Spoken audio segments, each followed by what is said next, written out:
Chapter 1426, Pathfinder. Before the terror could swallow them all, Nephis appeared in its way. Her pike was already pressed against the uneven floor of the cavern, supported by her foot, the sharp tip pointed at the approaching monstrosity. Her eyes were calm and full of resolve. A moment later, Saint was by her side. Sunny, Cassie, and Fiend were not far behind. Will it work? Before Sunny could even finish the thought, the terror plunged into the row of pikes. There was a deafening sound, and he felt a terrible force wrenching his arms. If not for bone weave, his bones would have probably snapped and shattered into 1,000 fragments. Sunny had already increased his weight as much as he could, turning into an immovable monolith. Still, he was thrown back. Cassie had been flung back as well. The blind girl twisted in the air and nimbly landed on her feet. One of the pikes actually broke, despite the supreme material it had been made of, forcing Fiend to stagger back with a dumbfounded expression. However, Nephis and Saint somehow withstood the terrible impact. More importantly, the charge of the terror had been stopped, at least temporarily. The creature had only partially emerged from behind the broke wall, most of its revolting body still hidden from view. Neph's pike had become stuck between two of its mandibles, while the one held by Saint was pushed against the black, glossy membrane of its eye. And yet there was still not even a crack on the impregnable chitin. Damn it! Even weapons crafted from supreme material were not able to break through the terror's armor, it seemed. However, most of them had not shattered from the impact, and the cohort was momentarily a safe distance away from the trembling mandibles. The pikes were doing their job. Rushing forward, Sunny put his whole weight into his own, joining Nephis and Saint. At the same time, he called upon the shadows. Tenebrous chains rose from the floor of the cavern and fell from its ceiling, wrapping around the terror to immobilize it. The terror snapped its mandibles, trying to break the pikes. Its massive body moved, making the black chains groan. Jet. Right at that moment, a black steed leaped over their heads. Landing on the back of the giant creature, it rushed forward. Its rider had already slid out of the saddle, the long pike held in her hands disappearing into the depths of the terror's body. The abominations shuddered and let out a terrifying, ear-piercing shriek. The chains holding it down snapped, and the giant insect-like horror tried to throw Jet off its back. But at that time, Neph's eyes suddenly shone, and the soft radiance of her skin was extinguished. At the same time, her pike suddenly ignited with incandescent light. Noticing it, Sunny sent the shadow that had been augmenting her body onto the pike as well. The crude weapon finally managed to break through the enemy's armor, cracking it slightly. The damage done to the terror was not too serious, but it momentarily pinned it in place. That moment gave Jet enough time to catch the pike that Cassie had tossed into the air before Nightmare even landed on the creature's back. Soul Reaper did not waste any time, dashing forward and delivering another vicious strike. The creature shuddered once again. Visibly weakened and tormented by harrowing pain, it continued trying to resist, but it was already pointless. Staring at the terror, Sunny remembered his first meeting with undying slaughter and smiled spitefully. He knew better than anyone what the bastard was feeling right now. Kill it! Before too long, the battle was over. They actually managed to slay a corrupted terror without losing a single member of the cohort. The dreadful creature was dead. What? The hell? It's so much easier when I'm not alone. Sunny winced and shook his head, perplexed by his own thoughts. What am I thinking? Of course it is, you fool. He was sitting on the floor, catching his breath. Nephis was massaging her forearms with a small grimace. Cassie had retrieved the guiding light from the sling on her back and was now leaning on it heavily. Jet had just jumped down from the dead terror's massive carcass. There was an amused smile on her face. What would you know? I received a memory. Sunny smiled weakly. Congratulations. He had earned a few memories himself inside the loop, as well as a fair number of fragments. Sadly, none of them remained. At the start of each revolution, the fragments were erased, and the memories disappeared as if they had never existed. The world was returned to its previous state, with no exceptions. Apart from the sin of solace, and the wear and tear accumulating on both his mind and his soul, Jet stared at the giant corpse doubtfully, and then asked, "Should we dig out the soul shards?" Sunny shook his head. No point. The carcass was too large. Retrieving the shards would take too long, and their benefits would be gone at the start of the next revolution anyway. He let out a sigh and stood up. We should continue moving. There should be no more abominations until we leave the caves, at least on the route I chose. Once we reach the chasm, though, it's going to be a little rough. There are these millipedes, you see. Nephis, Cassie, and Jet listened to his description, their faces slowly turning a little green. Nevertheless, they followed him without voicing any objections. Getting out of the chasm had indeed turned out a little rough.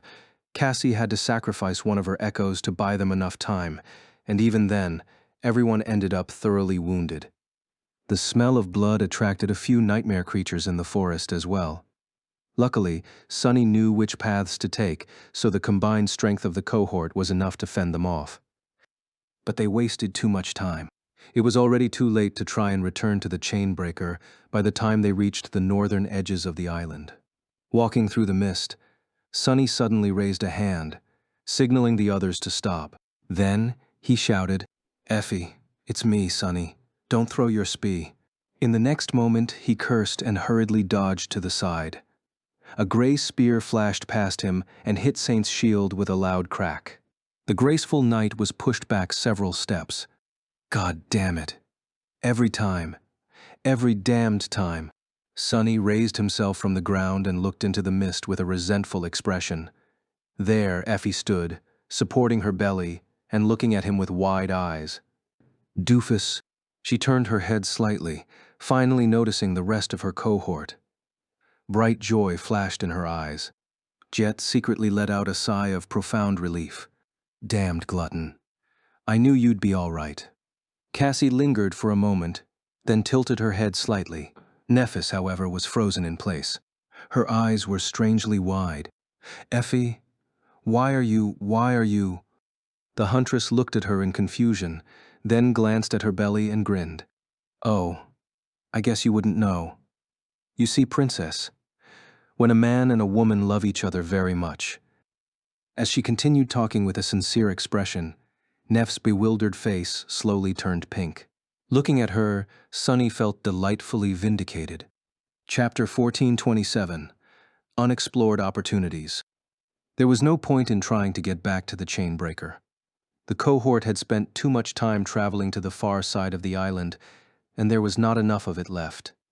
Which was not to say that this revolution was useless. Sunny had learned how to craft weapons from the hollow butterfly. Next time, he would be able to do it faster. He had also learned how to kill the cavern terror. Next time, he would be able to kill better. The same went for the several abominations they had fought in the misty forest. Especially due to the fact that Cassie had told him more about the nature and powers of those creatures. Some of the things he had already deduced, but others were a complete revelation. Every revolution brought Sunny closer to the goal. At least he hoped so. Currently, the members of the cohort were resting not far from the spot where they had found Effie. The huntress was greedily devouring the provisions from the covetous coffer, while Jet was trying to explain the nature of the time loop to her. Nephis still seemed a little dazed after learning of Effie's condition, and Cassie had silently merged into the background, like she always did. It was easy to forget that she was even here. Sunny, meanwhile, sat a little distance away, staring into the mist. Actually, it's a bit awkward. His thoughts were somber. Despite how much he tried to not let the nature of time on Windflower affect his mindset, he was still growing more and more reliant on the time loop. For him, this revolution was as good as done. They were not going to make it back in time, so there was no point in trying. Mentally, Sunny was already considering what to do next time. However, the situation was entirely different for his companions. For them, there was no next time. Even if they knew that time would repeat itself, it was not the kind of thing one could really make peace with. So, they must be feeling both strange and desperate about this sudden inaction. There's time to do something, I guess. Sunny closed his eyes tiredly. The overgrown shrine was not too far from here. So was the Blood Lake. It was not impossible to reach the obelisk ring either. He had not thoroughly explored any of these places yet, and they could make an attempt. Of course, the reason for why Sunny had not been able to study these areas was because they were too deadly. He would make some progress if he took the cohort there, but only at the cost of their lives. Sunny had started this revolution with a promise to stay alive, so he was in no mood for dying or watching his companions die. A heavy sigh escaped from his lips. Well, there's a couple safer things I've yet to try. Since Sunny was currently in the information-gathering phase of his vague plan to escape Windflower, there were plenty of options he had yet to explore. He summoned a memory. Soon, an ominous mirror encased in dark silver appeared in his hand, its surface like a pool of mercury. The mirror of truth. He had received this ascended memory of the seventh tier after accidentally slaying the fallen Titan, defiled seeker of truth. The abomination had practically fallen on his head during the joint battle in East Antarctica and was killed by him out of pure luck. Its single enchantment allowed Sunny to gain one power of a being caught in the reflection of the mirror of truth. For a period of time, the memory would be destroyed after that. It was not hard to realize that this one-use artifact was uniquely suited for Windflower. After all, it could be used repeatedly here, once during each revolution. It was strangely fitting, considering that the island had once belonged to one of the Seekers. Sunny had yet to use it, though. Except for undying slaughter and the devouring beast, he did not know enough about the prisoners of Windflower to do so, and catching a reflection of those two without being killed by them was no easy task. So currently, the reflection caught by the mirror of truth was that of Nephis. She had picked up the memory once, back on the Black Island, and her visage still remained caught on the mercurial surface. Blindly trying to reflect abominable powers has been a problem before. But if I indeed involve Cassie, it can become feasible. This was a whole layer of opportunities he had to think about and explore. The enchantment of the Mirror of Truth was not limited to nightmare creatures either. Sunny could temporarily gain the aspect abilities of the cohort members as well. Neff's flames, Cassie's premonition, Jet's ability to destroy souls, Effie's Herculean strength. His tired mind went into a stupor from the sheer amount of intertwined possibilities. After a while, Sunny dismissed the Mirror of Truth and took a deep breath. There was another tool at his disposal that he had not used yet. The fragment of Shadow God's domain that he had received as a reward for mastering the fourth step of Shadow Dance. He had not experimented with it before due to the fear of wasting this powerful legacy relic. But now that Sunny was inside of the loop, was there a better place to learn what the domain fragment could actually do? He had been considering unleashing it for a while now. What stopped Sunny before was the desire to learn more about Windflower first, but he had already explored most of it, at least tentatively. Was there a reason to wait? Only one. He was exhausted. Sunny stared bleakly into the mist. The Mirror of Truth and the fragment of Shadow's domain. I'll try them next. But first, he really needed a break. Assessing these two tools would go much better with a fresh mind. Glancing at the members of the cohort, Sunny hesitated for a few moments, and then asked, "Do you guys want me to do anything specific once the next revolution starts?" When was the last time he had a real day off, free to do anything he wanted, or do nothing at all? Even in the periods of relative calm, Sunny had always been burdened by the need to accomplish so many things. This time, he wasn't going to bother. He was just going to rest. A hint of excitement suddenly bloomed in his ragged heart. Chapter 1428. Searching Reflection. Sunny waited for a moment, then waited some more. He was back on the deck of the chain breaker, surrounded by flowing mist. A slight tremor ran through his body. "I'm tired." He straightened slowly and stared into the fog. It was time for him to take a break, but Sunny wasn't even sure what he was supposed to do. His companions were just as useless as far as resting was concerned. None of them had given him a single good idea. Well, except for Jet. She had looked at him for a few moments, chuckled, and told him to take a good nap, which was not a bad piece of advice. As a government officer who had always looked overworked and suffering from sleep deprivation, she would know best. That said, even though this revolution was supposed to be his day off, Sunny still had to rescue Jet. Relaxing while she was being killed by undying slaughter did not sound restful at all. He couldn't bring himself to even think about skipping this step. Ah! Glancing at Nephis and Cassie, Sunny walked over to Nightmare and climbed into the saddle. Neph looked at him questioningly. "Sunny, what are you doing?" He couldn't be bothered to explain things properly. "Leaving. Don't worry. I'll be back soon. Until then, just stay here."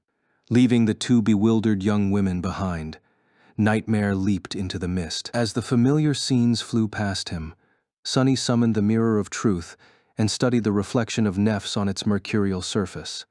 After hesitating for a few moments, he activated the Searching Reflection enchantment. At the same time, he imagined a pure white flame and thought, "Soul Flame." A small crack appeared on the silver mirror. Suddenly, Sunny felt very strange. It was as if his soul, which had always been still and silent, was in motion, rolling, billowing, burning. It was not painful, just unfamiliar. Soul Flame ability description. Your soul burns with the purest of flames. That flame can both restore and destroy, and is both a blessing and a curse. How peculiar. Sunny had gained Neph's dormant ability. It was then that he realized an important detail. Possessing something and being in control of it were two different things. He should have expected that much, though. After all, it took him some time to learn how to use his own aspect. For the rest of the way, Sunny kept trying to manifest Soul Flame. As he did, more tiny cracks appeared on the surface of the Mirror of Truth. Judging by the rate at which the memory deteriorated, he could borrow a dormant ability for about half a day. He suspected that an awakened one would destroy the memory in a few hours, while an ascended one would not last for more than one. A transcendent ability might shatter the Mirror of Truth in mere minutes, while anything greater, perhaps just a few moments, would be enough. Still, it was sort of exhilarating. Eventually, a small black flame appeared on his palm. Sunny stared at it incredulously. It's black. He had expected to see the pure white flame, just like what Nephis could summon. But it made sense. Soul Flame was just that flame produced from one's soul. Neph's soul was pure and incandescent, while his was lightless and dark. Sunny also felt that his black flame was much, much weaker than hers. It was reasonable, too. Although the flame of divinity and the potency of his ascended soul fueled it, he lacked Neph's lineage attribute, the fire. That attribute granted her unmatched affinity to flame, and among other things, empowered her soul. Also, Sunny lacked the innate resistance to fire it granted her. Ouch. He hurriedly dismissed the black flame when the skin on his palm started to blister. It hurt like hell. Sunny was no stranger to pain, but burning was up there with the absolute worst kinds of it. It was hard to imagine something more terrible. A deep frown contorted his face. As Nightmare dashed deeper into the misty forest, Sunny continued concentrating on his newfound ability. Eventually, he managed to summon Soul Flame again, this time channeling it into his body instead of manifesting it outside of himself. This time, it did not hurt. His skin was suddenly suffused with a strange dark radiance. Concentrating it on his hands, he watched as the blisters on his palms slowly disappeared. Sunny had just healed himself. Wow. How nice would it be to be able to mend his own wounds? He shook his head. Where did Neph get the audacity to call me a cockroach even? If anything, she was the ultimate roach. He spent a bit more time experimenting with Soul Flame, and eventually managed to get it to empower his body. Augmented both by both the dark flames and the shadows, Sunny felt dire strength coursing through his veins. It was not quite as daunting as when Nephis shared her flame with him, but almost comparable. One curious detail of this augmentation was that it did not divide itself into 5 distinct parts, akin to his 5 shadows. Instead, it was a single mass of flame, which could be divided however he wished. Huh? Sunny imagined being augmented by his 5 shadows, all of the authentic Soul Flame, all of the mirrored Su Flame, Effie's ascended ability, and the Crown of Dawn on top of that. Wouldn't that turn him into an absolute monster? Yes, it would. Sadly, Windflower was a place where even a monster like that was close to the bottom of the food chain. It's an option worth remembering, though. At this point, Sunny could already smell Jet's blood in the air. Galloping past the familiar trees, he noticed her hunched figure and reached down. "Grab my hand." Jet looked up, her face pale and pained. It took her a moment to recognize his voice, and another one to shake off her shock. Not even understanding the situation completely, she reached forward. Sunny pulled her up. This time, however, he put Jet in front of him, instead of behind him. They ended up in quite an awkward pose, his hand pressed against her back and soaked in her blood. She grimaced. "Sunny, you really know how to—" He interrupted her. "Make a girl squeal." "Yeah, I know. Now stay still." His bloodied hand was suddenly suffused with the dark radiance once again. And washed in that radiance, Jet's wounds slowly began to heal. It was nowhere near as fast and efficient as when Nephis healed people, but it still worked. And since Neph was currently devoid of essence, that was more than enough. A dark smile appeared on his face. "That should save me a lot of time in the future, no matter how many times the future repeated itself." Chapter 1429, Bedtime. Soon, Nightmare landed on the deck of the chainbreaker. Sunny had been a bit distracted, so he was surprised to see that Nephis was pointing her sword at him. After a short moment, she let out a sigh and sheathed it again. "Right. They didn't see us approaching because of the mist, and then something fast jumped out of it and landed on the ship." After the lackluster explanation Sunny had given them, both Cassie and Nephis must have been tense and uneasy for the past half an hour. "You're back." Nephis started to talk, but then grew silent. She had finally noticed the bloodied figure sitting in front of Sunny. Jet used that moment to gingerly jump down and stretch. "Horse riding is just not for me. I miss my PTV." Cassie seemed taken aback. "Soul Reaper Jet?" Jet nodded and smiled. "One and only." Then her expression darkened. "Well, I suppose not anymore." For a few moments, everyone was silent. Nephis and Cassie were looking between Sunny and Jet. Startled, he had already dismounted and was rubbing his face, a little spaced out. "Sunny, you have already found Jet?" He stared at Nephis for a moment, then nodded. "Yes, I also found Effie. She's on the other side of the island, but we can't go there yet."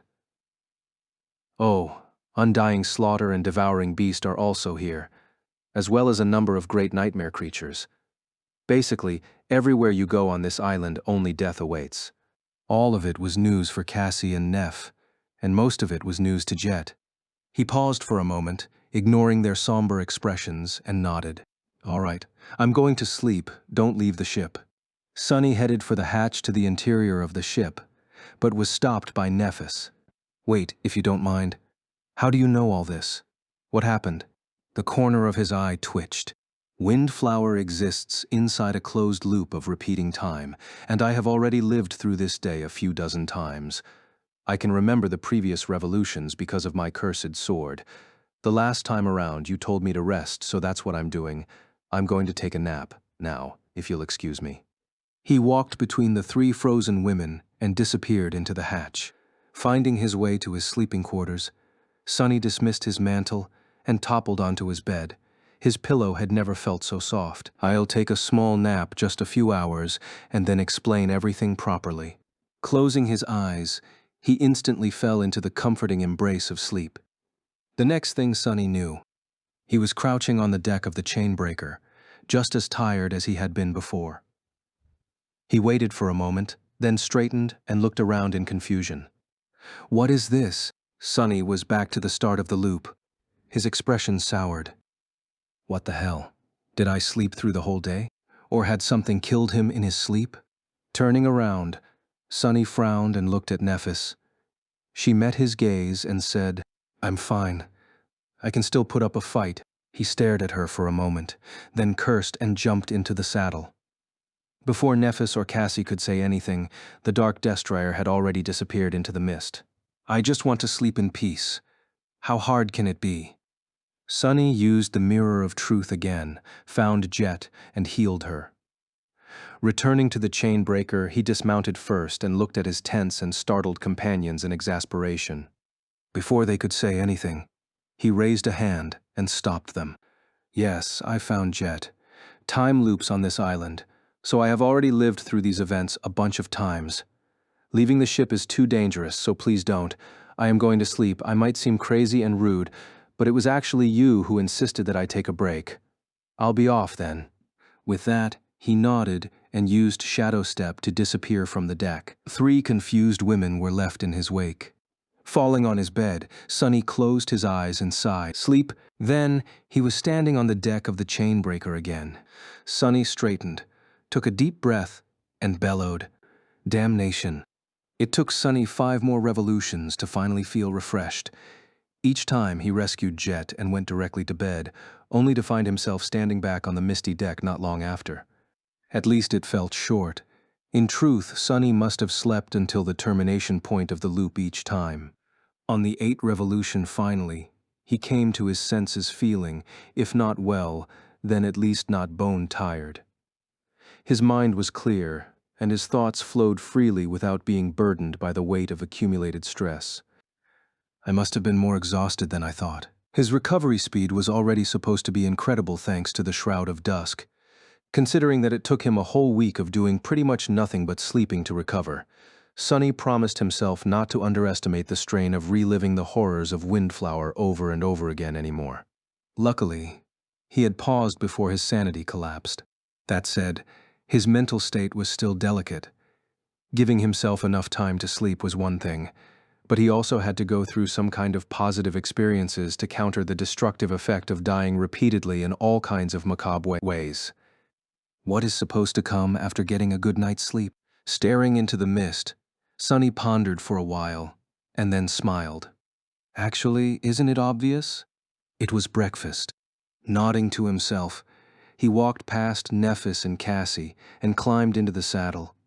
Both of them looked at him in surprise. "Sonny, what are you doing?" He looked down at his companions and lingered for a few moments. Then, he said, "I have an idea of where Jet is. I'll go fetch her really quick. Meanwhile, though, I have a strange request." Turning to Nephis, he put on his most pleasant smile. "Neph, it might sound weird, but can you cook up something tasty while I'm gone? Go all out. Use any ingredient you need. It's rather important that you don't hold back." She simply stared at him, a hint of confusion hiding in her striking gray eyes. "I guess I can?" Sonny grinned. "Great. Oh, don't forget to make coffee. Wait, we don't have coffee. Tea, then, the best tea we have." With that, he commanded Nightmare to leap into the mist. It was time for him to be pampered a little. Chapter 1430, The Last Meal. Sometime later, Sonny was sitting on his opulent memory chair in front of a veritable feast of all kinds of delicious food. Better yet, it was all prepared by Nephis. He was drooling from just looking at it.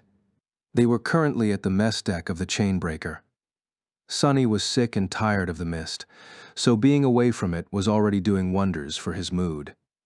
Because of the dimness of the outside world, the mess deck was illuminated by the warm light of luminous memories. The fragrance of his luxurious breakfast permeated the air. Nephis was staring at him with a serious expression, her confusion hidden so well that no one except for him would have detected it.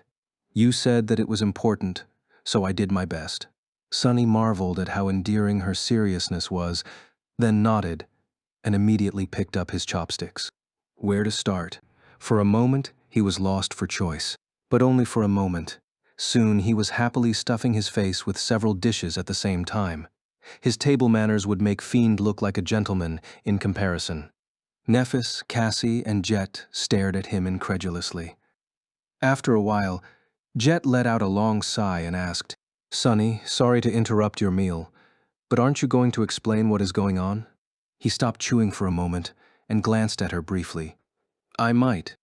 Then, he asked sweetly, "Oh, can anyone pour me a cup of tea?" The teapot was right there in front of him. But what was the point of being pampered if he had to do everything himself? Nephis blinked, confused. "Can't you do it yourself?" Sonny smiled. Considering that his cheeks had ballooned because of all the food in his mouth, his smile looked nothing short of ridiculous. "I can." There were a few moments of awkward silence. Then, Nephis sighed and poured tea in a beautiful porcelain cup. "Here you go." Sonny nodded in gratitude and chased down the food with a sip of the bitter tea. Ah, shame there's no coffee anywhere in this tomb. He was enjoying his break quite a bit. The other three, however, seemed a little concerned. After a while, Nephis cleared her throat and asked evenly, "So, are you going to tell us what is going on or not?" Sunny swallowed, took another sip of tea, and gave her a contemplative look. "Well, you see, how do I put it? I just wanted you to make me breakfast." Neff's usually motionless face seemed to twitch a little, but he was not done talking. His voice turned grave. "Because I don't have a lot of time left. I only have a day to live." She was suddenly pale. Jet's eyes widened. Cassie flinched. All three of them knew that Sunny could not lie, which meant that he was really going to die. "What?" Sunny nodded solemnly. "Yes. Sadly, it's true. I am going to die soon. It's inevitable, and none of you can stop it. So, I just wanted to spend a pleasant day with you guys. Gals. Anyway, this breakfast is a good start." There was dead silence in the mess deck. Jet was frozen still. Cassie seemed petrified. Nephis, however, slowly leaned over, raised a hand and poked his face with a finger. Her voice trembled a little. He's not wearing the mask." Something fell to the floor with a loud noise. Sunny rubbed his cheek, blushed a little, and looked at Neff with reproach. "Right. Now that we're past that, let's get back to food. It's getting cold." Saying that, he nonchalantly continued to stuff his face. A satisfied sigh escaped from his lips. After a few moments, he looked up and saw three beautiful women staring at him in stunned silence. Their faces were pale. Sunny sighed and raised an eyebrow. "What?" Cassie did not move. Furious white sparks ignited in the depths of Neff's eyes, but it was Jet who broke the silence first. "What do you mean, what? Do you expect to drop that bomb on us and continue eating as if nothing happened? What do you mean you're going to die? Why? Who is going to kill you? How do we prevent it?" It was probably the first time Sunny saw the infamous Soul Reaper Jet lose her composure. Well, disregarding the days she was crawling around their raft trying to eat him. But she had been much calmer even then. Nephis opened her mouth, then closed it, then opened it again. Eventually, she simply pointed to Jet. Cassie nodded. "What Master Jet said." Sunny blinked a few times and put a confused expression on his face. "I mean, yes. Do you expect me to let all this food go to waste? And I mean dying by going to die. A terrible nightmare creature is going to kill me. As for preventing it, there's no point, really. It is what it is." He reached for his tea and shook his head. "I don't get it. Why are you guys making a scene?" He basked in their comical expressions for a few moments, and then exploded with laughter. Oh, sorry, damn. I think I'm starting to understand Effie better. This is really fun." Gulping down the tea, Sunny smiled and looked at his companions with mirth in his eyes. By now they were thoroughly dumbfounded. He sighed. "Listen, I did not tell you before, but this whirlpool is actually a whirlpool of time. Time moves in a circle on this island, meaning this day repeats itself over and over." They stared at him silently. "What I mean to say is that all of us have been reliving the same day ever since arriving at Windflower. I'm just the only one who remembers the previous ones. I've died a few dozen times already trying to get us out, and I'll definitely die many more times before we finally escape this hellhole." His teeth gleamed in a cavalier grin. "What? Did you think that dying would actually kill me?" Since his companions seemed to be having trouble with comprehending the nature of the time loop, Sunny explained it again, this time in detail. He wasn't hurried, and did not forget to thoroughly enjoy Neff's breakfast in the process. Luckily, Sunny already had rich experience of having this conversation, so he did it again with ease. His mood was quite good. When he was done, Nephis, Cassie, and Jet glanced at each other. After a few moments of silence, Nephis asked, "So although you are indeed going to die soon, you'll come back to life at the start of the next revolution? Every time?" Sunny nodded. "Exactly." She looked down and took a deep breath. When she spoke again, her voice sounded strange. "So what you mean to say is that we can kill you right now, and you'll be fine tomorrow?" Sunny scratched his head. "I guess so, although it's a weird way to put it." Nephis nodded, as if coming to a decision. Then, she looked at Cassie and Jet. So, we're in agreement? He has to be killed, right? Cassie and Jet nodded seriously. Yes, of course. Let's not make it quick. Sunny blinked this time out of sincere surprise. What? What do you mean, kill me? Jet smiled leisurely as she slowly rose to her feet. Why are you making a scene? We'll just kill you a little, for education purposes. Suddenly a cold chill crept up his spine. Cassie and Nephis were standing up as well. Wait a minute. This has somehow gone terribly wrong. It was just a little joke. Today is supposed to be my day off, okay? Don't do anything rash. A small smile appeared on Neff's face, with dangerous sparks dancing in her eyes. You don't have to worry.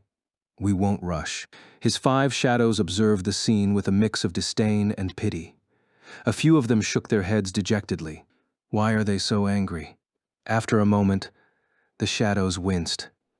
Loud sounds of something heavy crashing into the floor resounded from the mess deck of the chainbreaker for a while after that. Chapter 1431, Tea and Dessert. In the end, Sunny was not killed. However, he did receive a few bruises considering that his skin was not easy to bruise due to the marble shell.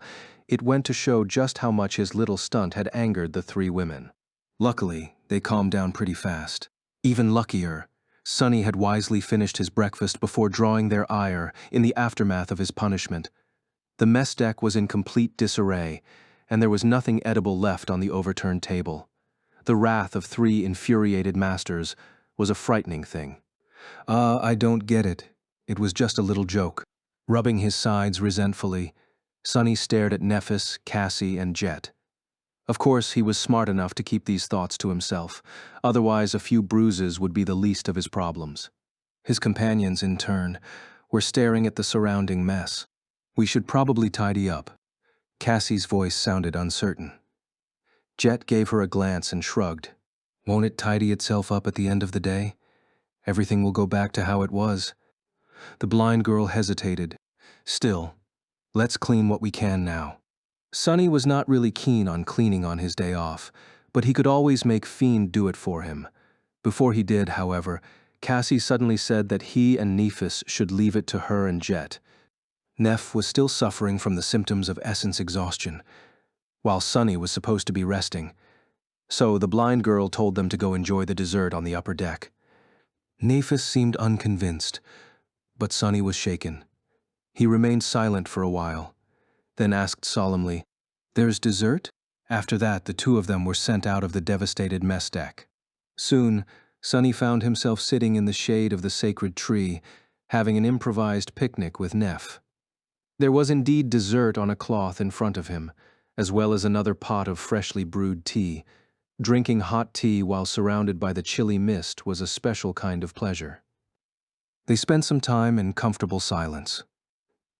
Sunny was tired of having the same conversations over and over again, and Nephis seemed to be keeping her questions back. He let out a satisfied sigh. "This is great. What is it?" He pointed to one of the bowls, causing Nephis to glance at him. She lingered for a moment. "Just a simple fruit salad. Sorry, I didn't have time to make anything fancy. Plus, the supplies we received in Fallen Grace are not very varied." Sunny tilted his head a little. "Are desserts also included in the Legacy Nutrition course? How strange." She coughed, then looked away and remained silent for a while. Then, Nephis suddenly stood up and said, I'll go brew more tea." With that, she disappeared, leaving him alone. Sunny stared into the mist, then lowered his gaze and looked at his hand. Soon, a black flame appeared above it. A few seconds after it did, his skin started to blister.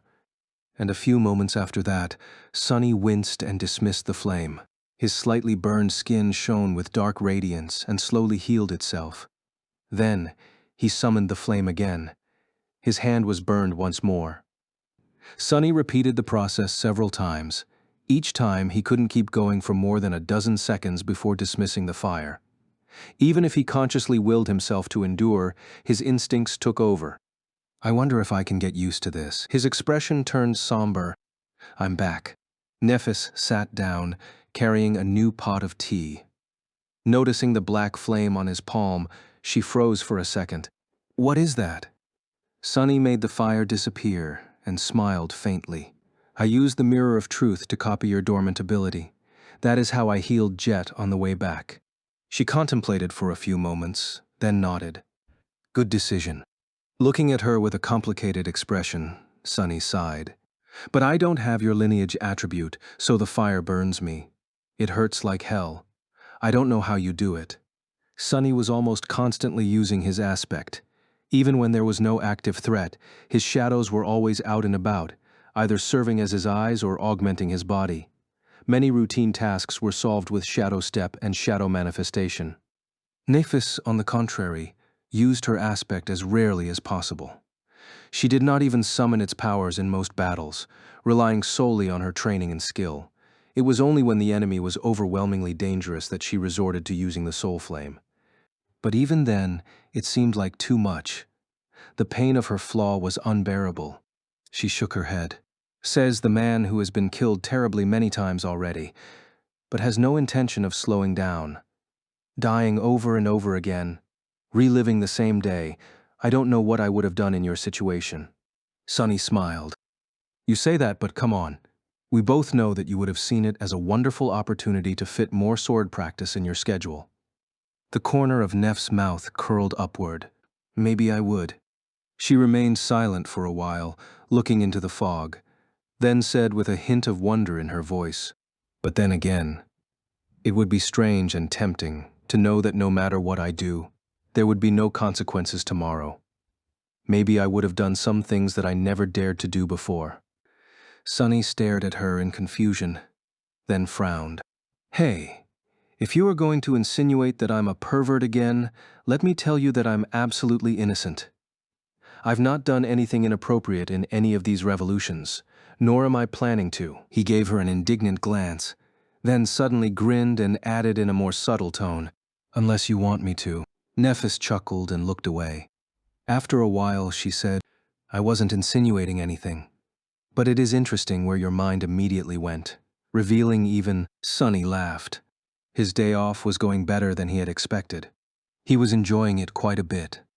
Chapter 1432, Admission. Sunny and Nephis shared the desserts and enjoyed the tea. Their conversation flowed easily. Time passed slowly, but eventually she rose and went to check on Jet and Cassie. Soon the sound of her light steps faded away, and Sunny was left alone.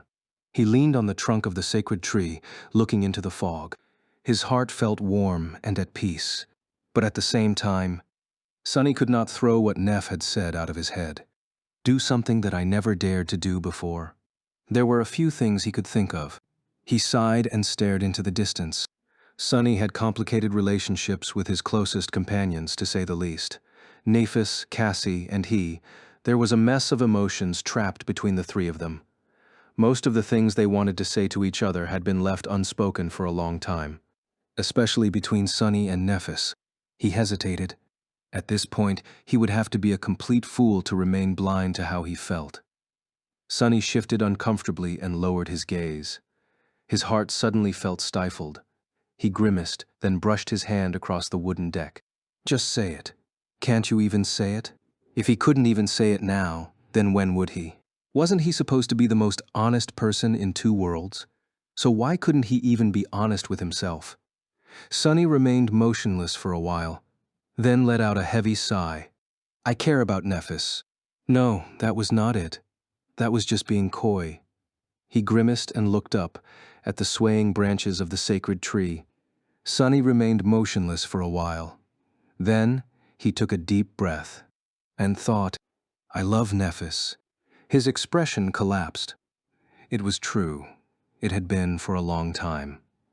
Sunny was not the most emotionally intelligent person, or at least he had not been before. If anything, his emotional development had been stunted, first by the rough life in the outskirts, then by the ruthless reality of the nightmare spell.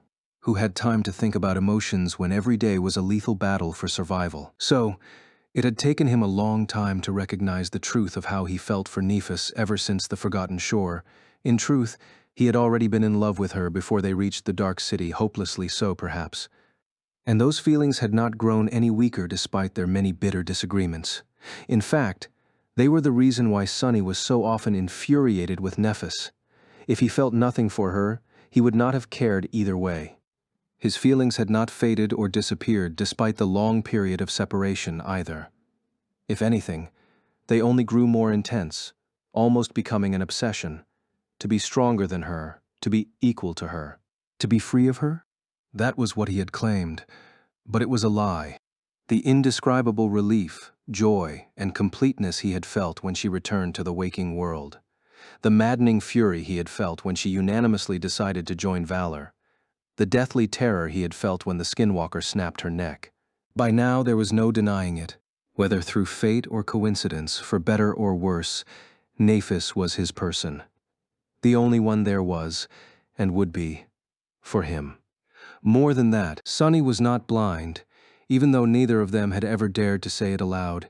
He knew that she felt the same way. It wasn't that hard to see. However, there was a reason why both of them kept quiet.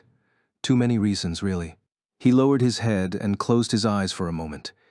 It was not because both of them did not really know how to handle their feelings and were shy about such things. Emotions were terribly messy, and that was just on their own. But when there were other obstacles involved, Sunny and Nephis had different goals, and most of those goals were directly opposed to each other. Her pursuit of revenge against the spell left no space for something as frivolous as affection, or at least in her heart, affection would always have to take the back seat. As for him, he had his reasons to stay silent as well. But maybe here in the loop, he didn't have to. How sweet. Sunny flinched and opened his eyes.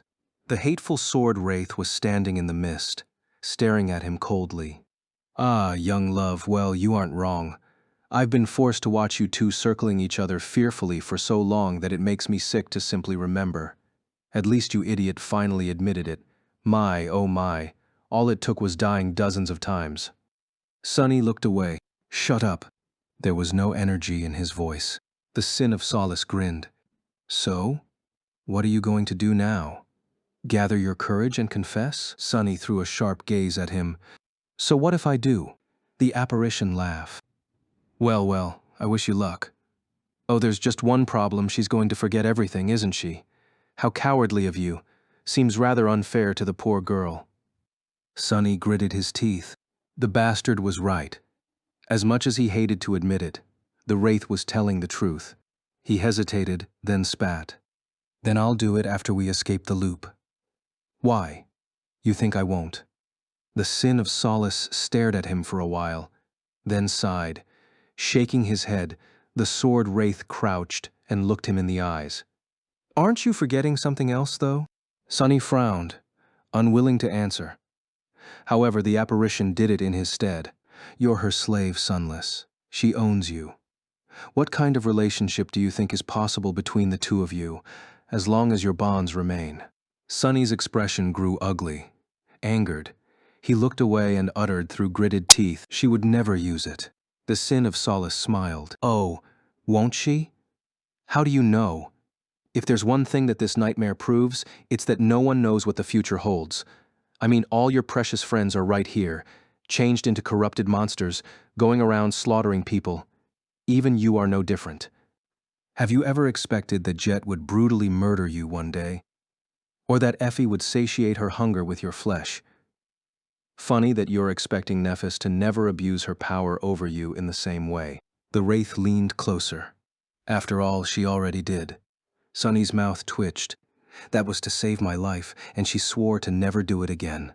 The apparition laughed, but she already broke that oath. Sunny frowned, staring at him angrily. What are you talking about? That time when she begged me not to die? That hardly constitutes a command.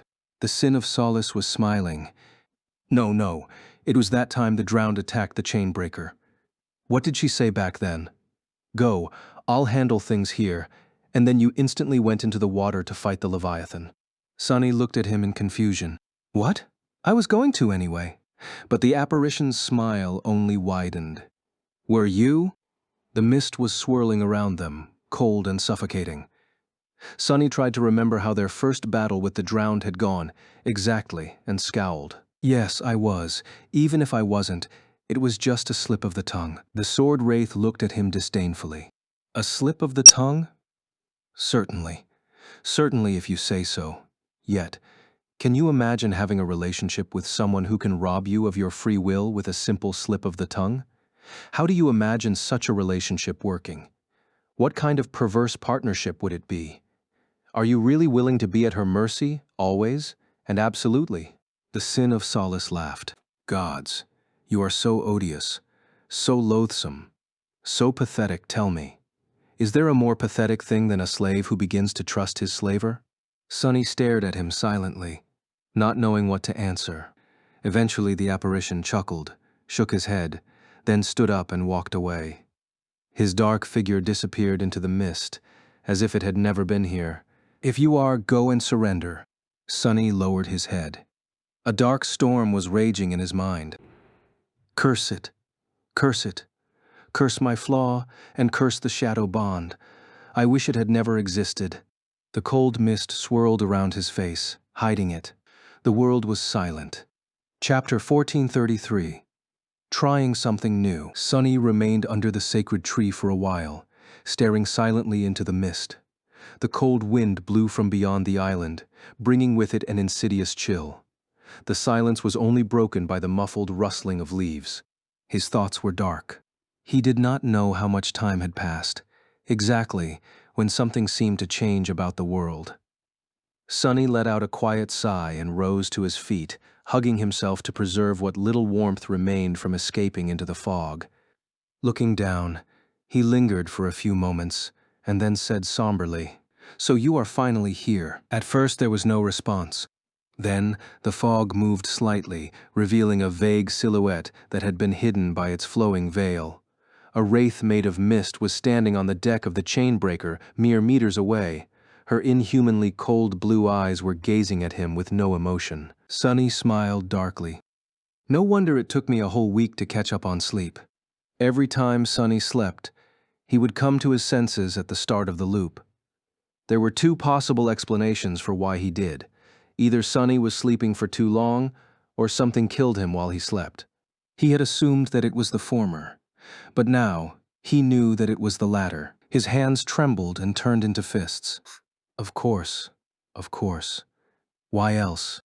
For dozens of revolutions, Sunny had been telling his companions to hide inside the chainbreaker and wait while he risked his life exploring the island. But who said that the ship was safe? Sunny had never seen undying slaughter find it. But today was also the first time he had remained on the chainbreaker for more than a couple of hours awake. Curse you. A deep darkness shrouded his eyes.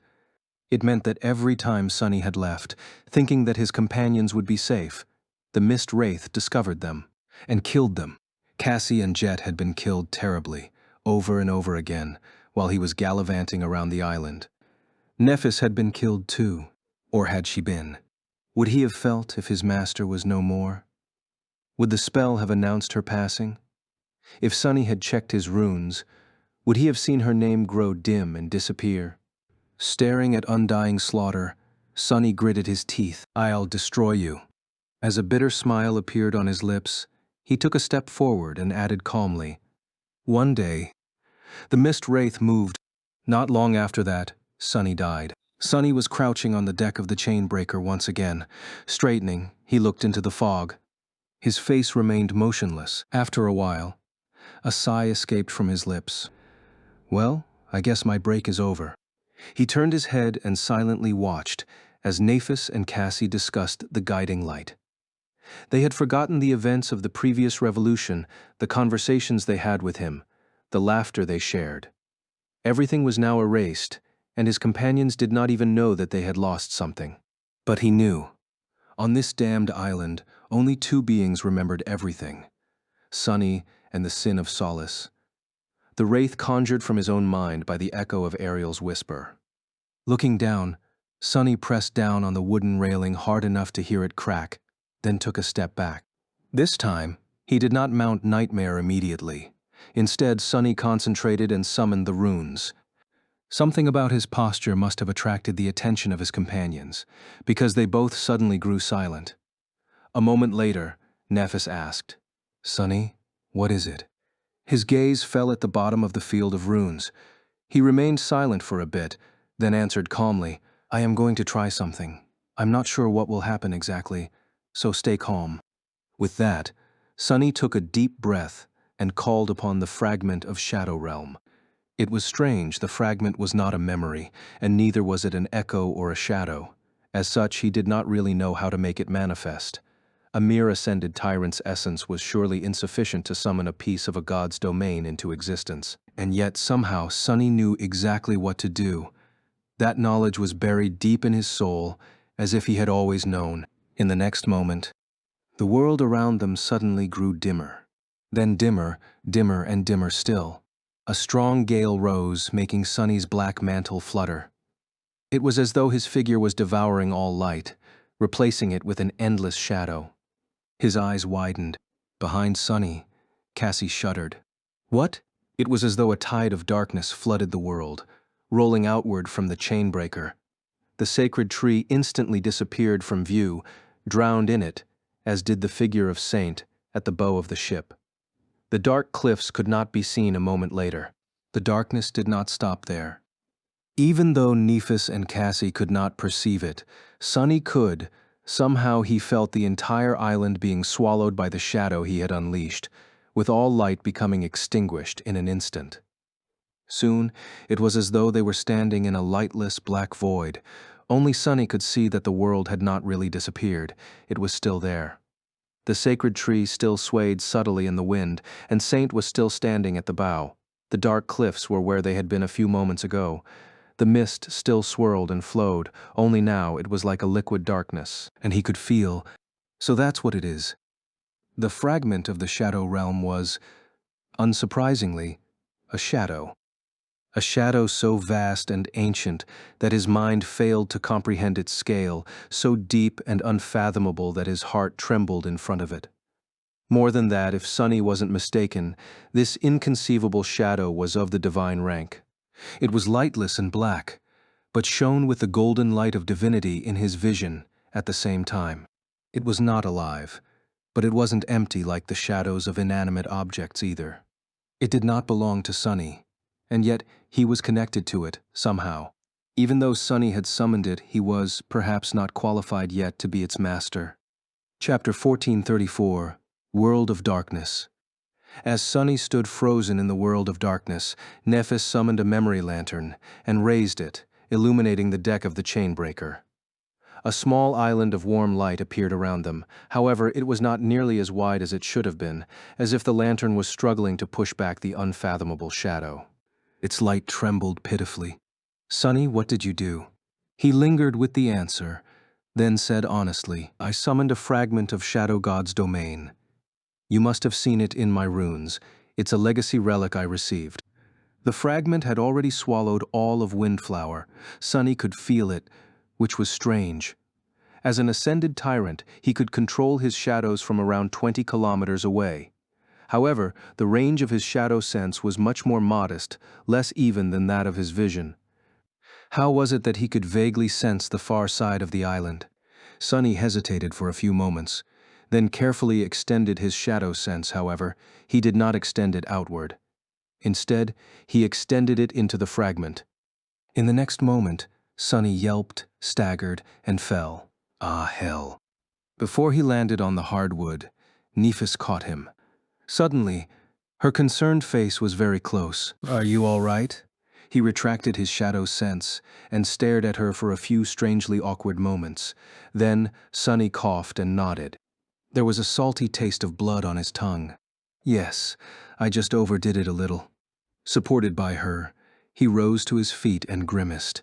"This domain fragment, I'm not sure what else it can do, but it definitely enhances the range of my shadow sense. To a degree where I can perceive everywhere on the island at the same time, well, except for the tower. It seems to be shielded from view somehow. Needless to say, that's not something that a human brain, even that of a master, is wired to handle." The sensory overload he had been blasted with was not something he wanted to experience again. Even though it was only like a minuscule fraction of the indescribable horror of using... Where is my eye? The strain was still too much for Sunny. And that was not even counting what he would perceive. There were all kinds of great and terrible creatures on Windflower, and witnessing some of them was dangerous in and of itself. Not to mention that more than one of these beings were capable of staring back at him. That said, Sonny was almost certain that he could be more precise with spreading his senses through the fragment. He reassured Nephis and Cassie that everything was all right, and made another attempt. A moment later, his stifled scream traveled through the mist. In the end, it took Sonny some time, and a lot of cursing, to teach himself how to limit the scope of his shadow sense to a comparatively narrow area.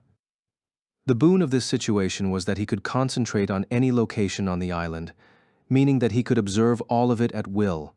He could also feel something else. As long as he remained in the unfathomable depths of the fragment, his aspect seemed to be enhanced. It was as if the ancient shadow was nourishing it.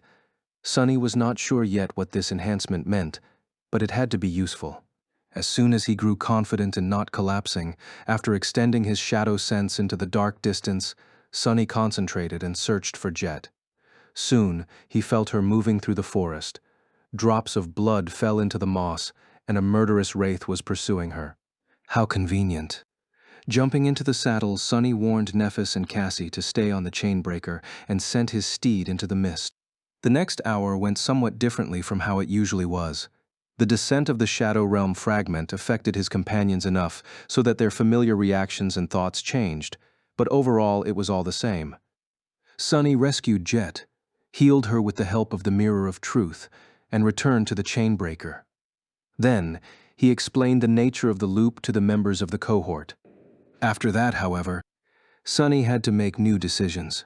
Now that he knew that leaving his companions on the chainbreaker was tantamount to leaving them for dead, there was no other choice but to venture into the mist together, which was a moot point, really, considering that he had already decided to rely on teamwork more before his break.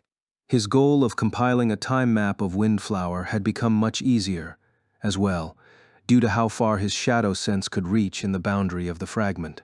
Perhaps the best thing about the fragment of Shadow's domain was that it existed independently of Sonny. It was not manifested from his essence, and did not consume it to exist. On the flip side, it was also not under his control. Although Sonny could benefit from being within a piece of Shadow God's domain, he had not magically become akin to a sovereign. There was an unexpected, but welcome side effect to his innate connection to the inconceivable shadow, though it was that the rudimentary affinity to water that the Crown of Twilight granted him could spread through the fragment as well. And since mist was made of water, Sonny found himself capable of influencing the fog. He could make it thicker or push it away from a certain area. It was hard to say how beneficial exactly such an ability would be, but Sonny felt that he would find a way to use it to his advantage. Other than that, the most obvious advantage of the fragment was that Sonny could manifest it into tangible objects. Even though these objects were manifested with ascended essence, their origin was still a divine shadow. As such, they were much more powerful and robust than what he had been able to conjure up previously. Of course, using them burned a tremendously larger amount of essence in proportion. The last thing Sonny experimented with was dismissing the fragment of the Shadow Realm. Sadly, it seemed impossible. Just as he had expected, once unleashed, the fragment couldn't be taken back. Or at least he had no authority to do so. The only exception was the Shadow Lantern. Sonny discovered that he could hide the fragment inside the divine memory, but, strangely enough, he couldn't summon it back from it. Once the inconceivable shadow entered the gate of the Black Lantern, it was as though it disappeared forever. He was somewhat disheartened, but at the same elated. Armed with the fragment and the Mirror of Truth and supported by the members of the cohort, suddenly Sonny felt that creating a moving map of Windflower was not as impossible of a task anymore. Without wasting any time, he got to work. He was going to find a way to escape this endless hell and take his companions with him. Chapter 1435, Time Map. Over the next few revolutions, Sonny repeated the same actions. He would summon the fragment of Shadow Realm, rescue Jet, enter the cave system below the island with the cohort, and slay the Cavern Terror. Then they would proceed to the far side of the island, find Effie, and hide from danger until the end of the loop. Each time, the time it took to reach the northern edge of Windflower grew shorter, but it was still not nearly short enough. So Sunny continued to study the island and perfect his time map. He kept the cohort safe, or at least tried to, and explored Windflower through shadow sense. He progressed swiftly due to how drastically the fragment extended its reach. Sunny already knew which places on the island were too dangerous to observe, so he managed to avoid drawing the attention of the beings who dwelled there. Apart from those horrors, the rest of the creatures imprisoned on Windflower were now like an open book to him. Or rather, somewhat like an open book, although he could perceive the movement of their shadows. That unique sense of his was not a true replacement for sight. Nor could it replace the experience of actually facing the abominations. Luckily, Sunny had already done so in the previous revolutions. Combined with his already existing experience, shadow sense was enough to help him compile a map. He experimented with the mirror of truth as well, to a varying degree of success. The second aspect ability Sunny tried to copy was Cassie's premonition. He judged that sensing a few seconds into the future would make him nearly invincible. However, Sunny was left disappointed. He seemed to possess the right affinity to use her ability with a high level of efficiency, but it was simply too strange. He had long been accustomed to perceiving the world from different points of view simultaneously. That was how he was able to scout through his shadows, after all. His mental ability was further increased by the Shroud of Dusk. However, suddenly perceiving two distinct, but moving and overlapping threads of time was just too much. The first time Sunny activated the premonition ability, he instantly got disoriented and fell to the ground. Simply trying to take a step was enough to paralyze him. Dazed and lost, he stumbled around blindly for a while, then deactivated the enchantment of the Mirror of Truth and watched it crumble into pieces. His head was spinning. Perhaps Sunny could adapt to Cassie's strange way of perceiving the world, but it was not going to be a short process. His time was better spent exploring other opportunities. Neff's ability to control fire, on the other hand, was easy enough to master. Sadly, it was not very useful without her affinities and her soul flame. The same could be said about Cassie's ability to perceive the world through someone else. Then, there was Jet. Sunny had high hopes for her ascended ability, not because it allowed her to absorb fragments of shattered soul cores and improve her own, but because it removed the limit of how much her body could be enhanced by essence. Sunny had an enormous reserve of essence as far as masters were concerned, so he thought that he could make himself as powerful as a saint with the help of this ability. Outrageously, his first attempt ended in one of the most gruesome deaths he had experienced in the loop. As it turned out, the ability to oversaturate her flesh with essence worked for Jet only because of her unique constitution. Not quite dead, but also not alive. When Sunny tried doing the same, he was quite literally torn apart from the inside. He did not make the second attempt. Her dormant ability could allow him to absorb the essence of the enemies he killed, a useful tool, but not useful enough to sacrifice the Mirror of Truth for, at least not in their current situation. Her awakened ability, though, was extremely powerful. Being able to strike the souls of his enemies directly, it was hard to describe how much more deadly of a creature it made Sunny. Effie's physical augmentation wasn't bad either. However, there was one ability that outshone them all. It was Cassie's dormant ability. That ability allowed her to learn a lot about the aspects and attributes of Awakened, as well as the attributes and unholy powers of nightmare creatures. Cassie had to be close to receive that information, but Sunny could rely on his shadows to serve as his eyes. He could even gain some knowledge purely through shadow sense. That allowed him to study the prisoners of Windflower infinitely faster than he had ever expected. Slowly but surely, his knowledge of Windflower grew. Armed with that knowledge, the cohort managed to kill the rotting leopard. They clashed and triumphed over the giant octopus-like abomination as well. They even learned how to destroy the swarm of black millipedes. The time map he had been trying to create was becoming more and more complete. There were empty spaces on it, of course. For example, Sunny had never managed to learn much about the tower. There were a few places on the island that were too lethal for him to explore as well. But he did not need to study them anyway, because his goal was not the exploration of Windflower. His goal was simply to get to Effie and return to the Chainbreaker in time, then escape this hell and never look back. Nevertheless, the closer his time map came to completion, the colder Sunny felt. It was because he was growing more and more wary of the truths he learned. The purpose of creating the map was to track the movements of the dangerous nightmare creatures across the island throughout the loop. He needed to know about them to create the most efficient path to the far side of the island and back to rescue both Jet and Effie and leave Windflower in the span of a single day. However, once Sunny had most of the information he needed, he felt nothing but dread, realizing that that goal was utterly unattainable. Even the most efficient of the remotely safe routes was not fast enough to get him to where he needed to be. Even if he made Effie ride Nightmare, there was not enough time. With their current strength, and with the tools available to them, making a round trip across the island before the loop terminated seemed simply impossible. Chapter 1436, Heavy Burden. Sunny was on the deck of the chain breaker once again. He straightened and looked into the mist, his eyes sunken. Doesn't work? That doesn't work. Should we abandon the cavern's route? His bleak voice was quiet enough to not be heard by Nephis and Cassie. Although Sunny had been careful not to overwork himself too much again, the strain of surviving and failing to survive on Windflower was slowly getting to him. It was hard to keep himself from succumbing to hopelessness and numbness. Sunny had known many bitter defeats, but being crushed over and over again still burdened him. More than that, his mindset was slowly deteriorating into not caring about whether he lived or died at all. Why would he care if all that waited after death was another revolution, and then another, and another, endlessly and without reprieve? If there was one thing that kept him grounded and served as an anchor for his sanity, it was the fact that watching his companions die was always an agony. Even knowing that they would be reborn in the loop did not ease the pain and desperation Sunny felt each time he miscalculated and led them to their deaths. If he was by himself, he probably would not have given up, but his focus and determination would have deteriorated much faster.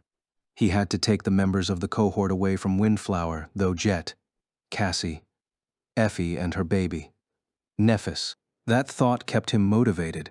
He was the only one who could. Due to a random twist of fate, Sunny possessed a cursed sword which made him able to remember the previous revolutions.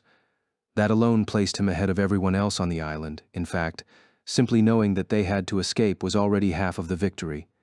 It was just that the other half had turned out to be insurmountable, and it was hard to carry all that burden all by himself. No, the cavern route is the safest, which makes it the fastest.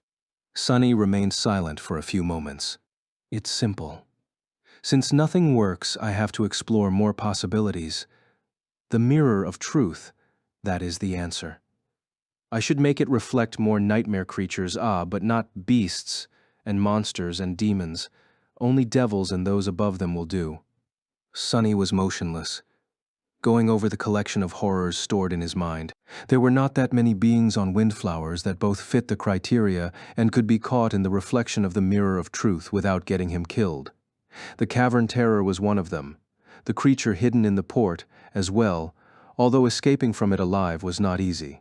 Of course, there were undying slaughter and devouring beast as well, but they were even more deadly. Suddenly, a strange disharmony entered his thoughts. Sunny frowned and tried to discover its source. What was it? Why did he feel that something was wrong? It took him some time to realize that Cassie and Nephis, who were supposed to be discussing the guiding light behind him, were strangely silent. Looking back, he saw that the blind girl had already used the sacred staff to determine where Effie was located. Nephis was studying the vague shapes of the dark cliffs. His frown deepened. It changed why. Sunny was sure that they had not heard him muttering to himself. Had he done something else to affect the usual flow of events, or failed to do something to keep it stable? I don't think I did, though. Sunny rubbed his face. Perhaps his posture or presence influenced Cassie and Nephis without him noticing? Sunny? He shook off his confusion and looked at Nephis. Yeah, I'm fine. Actually, there's something I need to do. Stay calm. I'll summon the fragment of shadow domain in a moment. The world was devoured by the primordial shadow once again. Sunny mounted Nightmare and left the chain breaker once again. He found Jet and brought her back once again. This time, he did not use the mirror of truth to copy Soul Flame and heal her right away, though, although it was a little cruel to Jet, Sunny could not allow himself to waste the miraculous memory that way. Her wounds would be healed by Nephis in a couple of hours regardless.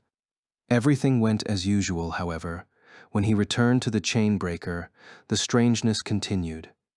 The conversations seemed to be the same, but something felt out of place. It was only when they reached the bone orchard and started rending the hollow butterfly that he finally figured out what was wrong.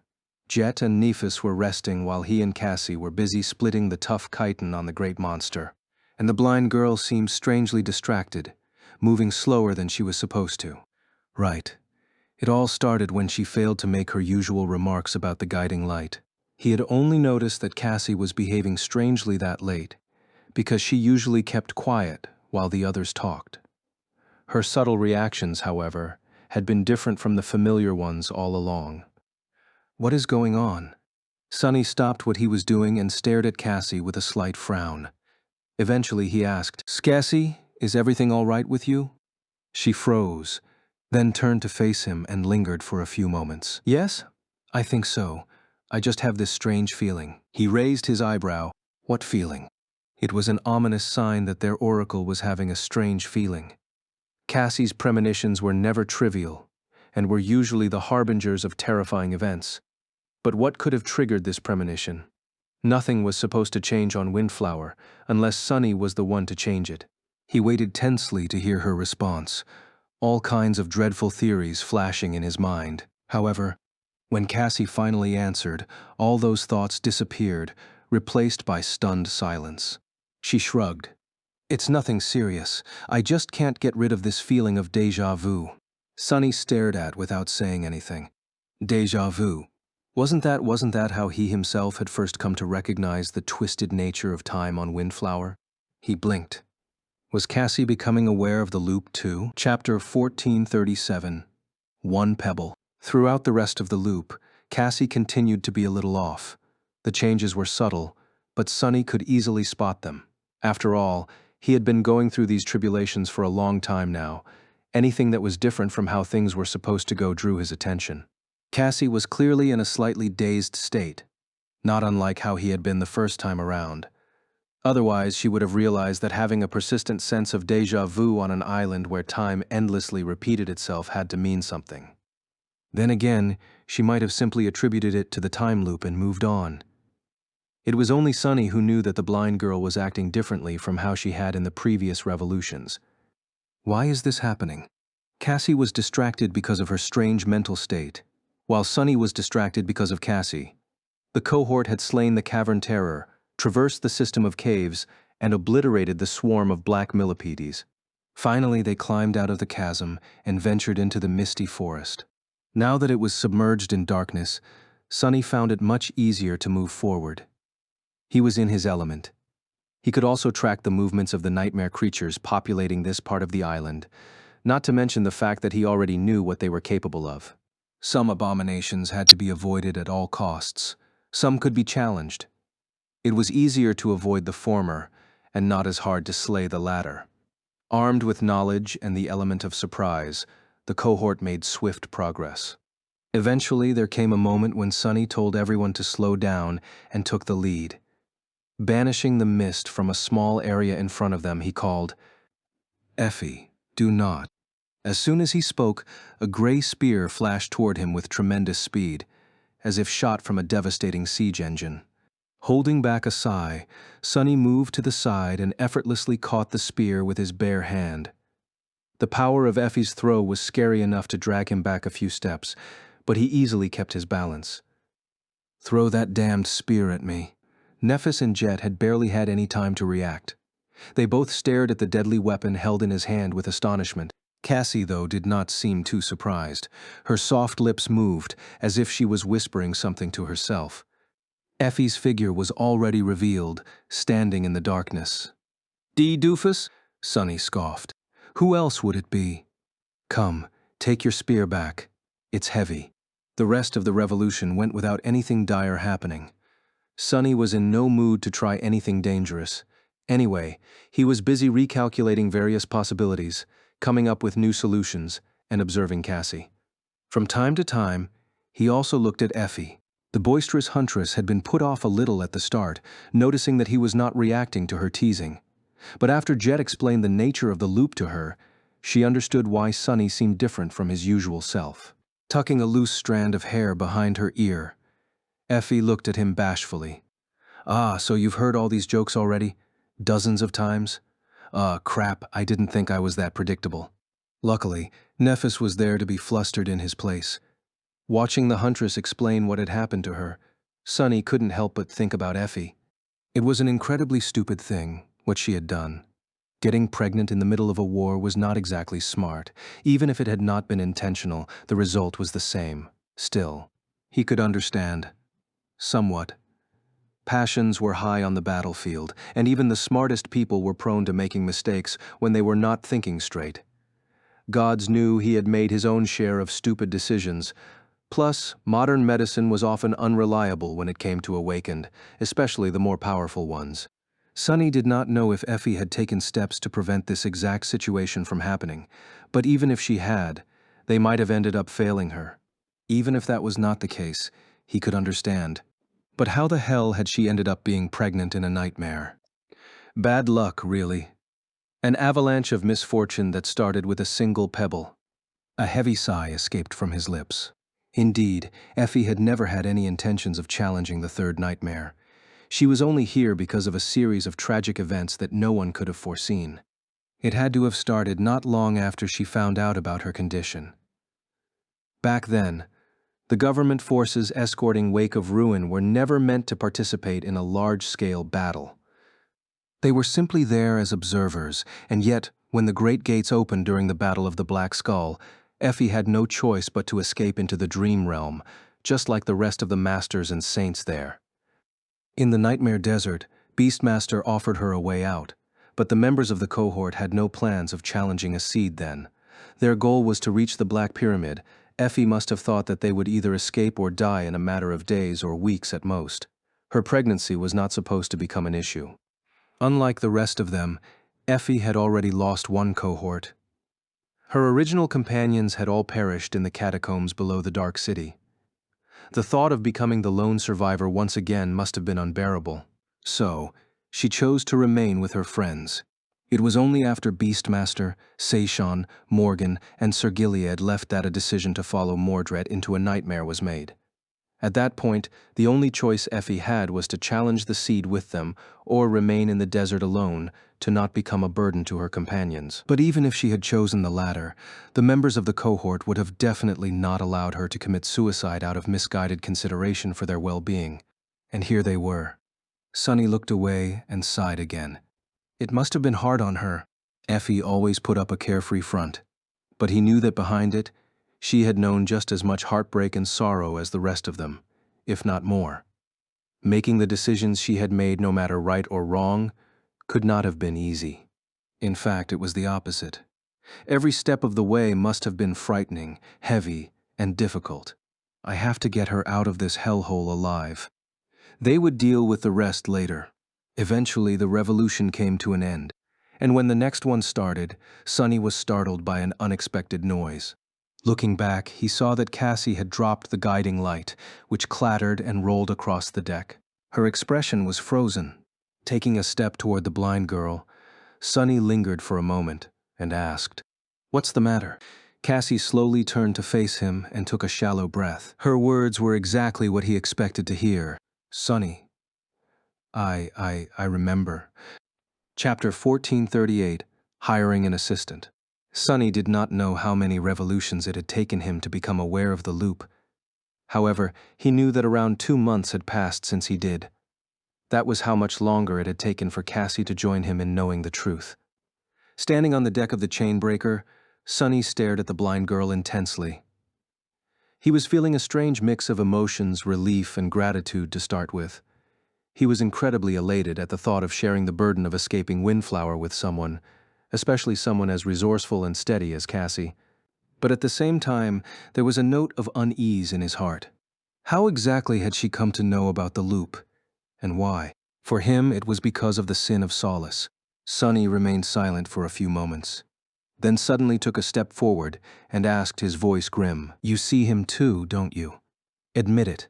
I know you do." The blind girl tilted her head a little, an expression of confusion appearing on her face. "See who?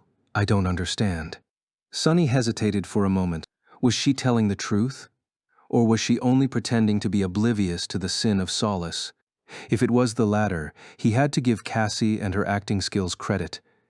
She would be a much better liar than he had ever suspected her to be, if that was the truth. But why would she hide it? To spare them both the embarrassment, perhaps gods knew. Sonny would not want anyone to hear the things his inner demon whispered into his ears every day. If so, it would make sense how Cassie had learned about the loop, and why it had taken her longer to become aware of it. She could only perceive the sin of Solace by using her ascended ability on Sonny, after all, and would thus be far less susceptible to the Wraith's influence. However, it was not necessarily the case that she could see and hear the hateful apparition. In fact, it was far more likely that Cassie was telling the truth. The sin of Solace only existed in Sonny's mind, and was therefore unlikely to be seen by her while sharing his senses. She could have simply become aware of the loop because of her unrivaled affinity to fate and revelations. The blind girl had always been able to feel and perceive things that none of them could. It was not outside the realm of possibility that she would slowly learn to sense the twisted nature of time on Windflower by herself. Cassie could have been sincerely confused by his question. Sonny simply did not know. He frowned a little. The sin of Solace, the sword wraith that follows me around. You can't see him. Cassie looked at him silently for a few moments, then smiled faintly. How can I see him? I'm blind. She pointed to her beautiful blue eyes, making Sonny cough in embarrassment. No, that's not what I meant. What I meant was, forget it. Did it really matter if Cassie could perceive the sin of Solace or not? Sonny would prefer it if she couldn't, but if she could and was willing to pretend otherwise, that was fine, as well. It was not like Cassie had not been pretending to not know various things ever since becoming an awakened. Her aspect and abilities not only allowed her to learn secrets, but also gave her no choice but to learn them. To spare herself and the people to whom those secrets belonged a lot of embarrassment, she probably kept quiet about such things. At least that was what Sonny thought. He grimaced, remained silent for a while, and then smiled tentatively. Well, anyway, you really remember that is great news. Indeed it was. At first Sonny had only considered his mental state, and how sharing the burden with another person would alleviate his fatigue and loneliness. But really the benefit was so much greater than that. With 2 members of the cohort being able to carry the knowledge of the previous revolutions into the future ones, the range of things they could achieve would double. Everything that Sonny had been doing alone would be done faster, and solutions he had not dared to try would not be nearly as daunting anymore. More than that, Sonny and Cassie did not need to pursue all these goals together. They could split up and tackle different tasks simultaneously, thus accelerating the entire escape to a great degree. Of course, he needed to consider his plans carefully. There were things that Cassie could potentially achieve on her own, and things that she would never be able to do without his help. He would have to teach her everything he had come to know as well, even though the blind girl had become aware of the loop. The current revolution was only her second one. Sonny, however, had been accumulating knowledge of Windflower over more than 60 revolutions. She had to benefit from the groundwork he had laid before becoming a true ally to him in this timeless hell. Yes, I'll have to teach her about the island and the abominations populating it first. Cassie, meanwhile, turned to face the mist. The soft lines of her delicate face twisted slightly, expressing her doubts and anxiety. Yes, I do remember. But it seems so odd, like a strange dream. She lowered her head. That hollow butterfly, the caverns, the dark forest, and Effie. I can't believe that Effie is... It was at that moment that both Cassie and Sonny were suddenly interrupted. Looking at them in utter confusion, Nephis raised an eyebrow. What are you 2 talking about? She frowned. What does Cassie remember? And why is remembering something so important? Caverns, forests, and butterflies. What does it mean? And what is it about Effie? The 2 of them turned to her, surprised. Sonny was suddenly very guilty about forgetting Neff in all the commotion. So I'll have to explain everything again, I guess. But then, he suddenly had a thought. The questions were addressed at both of them, so his flaw was not compelling him to answer. Looking down, Sonny patted Cassie on the shoulder and smiled. You take this one, Cass. I'll go rescue Jet. Before the blind girl could even answer, he already mounted Nightmare and disappeared into the mist. Ha! It was good to have an assistant. Chapter 1439, Desperate Times. By the time Sunny returned with Jet, Cassie had already explained the situation to Nephis as best as she could. That had already saved him some time, not that it mattered during this revolution. For now his goal was to get Cassie up to speed. As they left the chain-breaker and headed toward the bone orchard, Sunny started to describe the perils of Windflower to her in detail. Jet and Nephis listened too, growing grimmer with each minute. The devouring beast is here as well? Hearing Jet's somber question, Sunny nodded. She lingered for a moment. Who is devouring beast, though? Oh, Soul Reaper only knew who Undying Slaughter was because they had met. She had no concept of who the Six Plagues were, and no explanation to how a defiled version of her could exist on the island. Sunny explained the things briefly. Not that he knew much more than her. We don't know how they exist, or why. These future versions of ourselves are known as the Six Heralds of the Estuary, of the Six Plagues, and two of them are here, on the island, the future version of you, and the future version of Effie. He lingered for a moment before adding, we also don't know how the two of them ended up here. My theory is that they were exiled to Windflower to contain their flaws, but it's just conjecture. Jet's face remained impassive. She nodded silently and did not say anything about his indirect castigation of her flaw. Who would like hearing that her personal curse was so terrible that even the nightmare creatures had chosen to banish her corrupted future self into isolation? Sunny let out a quiet sigh and continued explaining things to Cassie. The blind girl was listening to him attentively, seemingly not having trouble with digesting the incredible amount of information. From time to time she asked him small, but poignant questions. By the time they reached the bone orchard and found the hollow butterfly, Sunny had already shared the most important pieces of knowledge. Before they went about creating the pikes and the javelins, he drew a crude map of the island on the ground. And Effie is here. For now I have found no way to get to her and return to the chain-breaker in time. Cassie, Nephis, and Jet studied the map. After a few moments of silence, the blind girl asked, have you considered leaving the island with Jet and returning to the loop from the northern side? Sunny hesitated for a while. Eventually he shook his head and said in a grim tone, I can't say that I didn't, but it is simply too dangerous, do remember that. It's only called north because that's how I drew the map. In reality, I have no idea which side of the island faces which direction. Navigating to Effie's side won't be easy, and it is not even a given that we'll be able to navigate at all while being thrashed by the whirlpool. His expression turned even darker. I don't see us faring well in the vortex. Even if we fly above it, the winds would certainly throw us around. We might be able to get back to the island, but not to a landing zone of our choosing. We have gotten incredibly lucky the first time, actually. That beach where we landed is one of the few relatively safe places on Windflower. If we crashed almost anywhere else, we'd be dead in a matter of minutes. Even if the abominations dwelling in those places wouldn't have killed us, the thing that hides in the mist above the island would. Sunny sighed. Most importantly, we simply don't know how entering the loop functions. Not only where, but also when we land is a question. We can only leave at the end of the day, when the crown of twilight provides me with essence. But if we return to the same point in time, Effie will already be lost. In short, there are too many risks. Cassie contemplated for a short while, then nodded. I see. Remaining on the island seems like the most promising choice then. But you have already explored all the routes, and even learned a lot about most nightmare creatures here. Some of them, unbelievably, we have even defeated. So why do you say that there is no way to get Effie to the chain-breaker in time? Sunny remained silent for a few moments, then winced. The problem is that this damned place is simply impossible to traverse for a bunch of Ascended like us.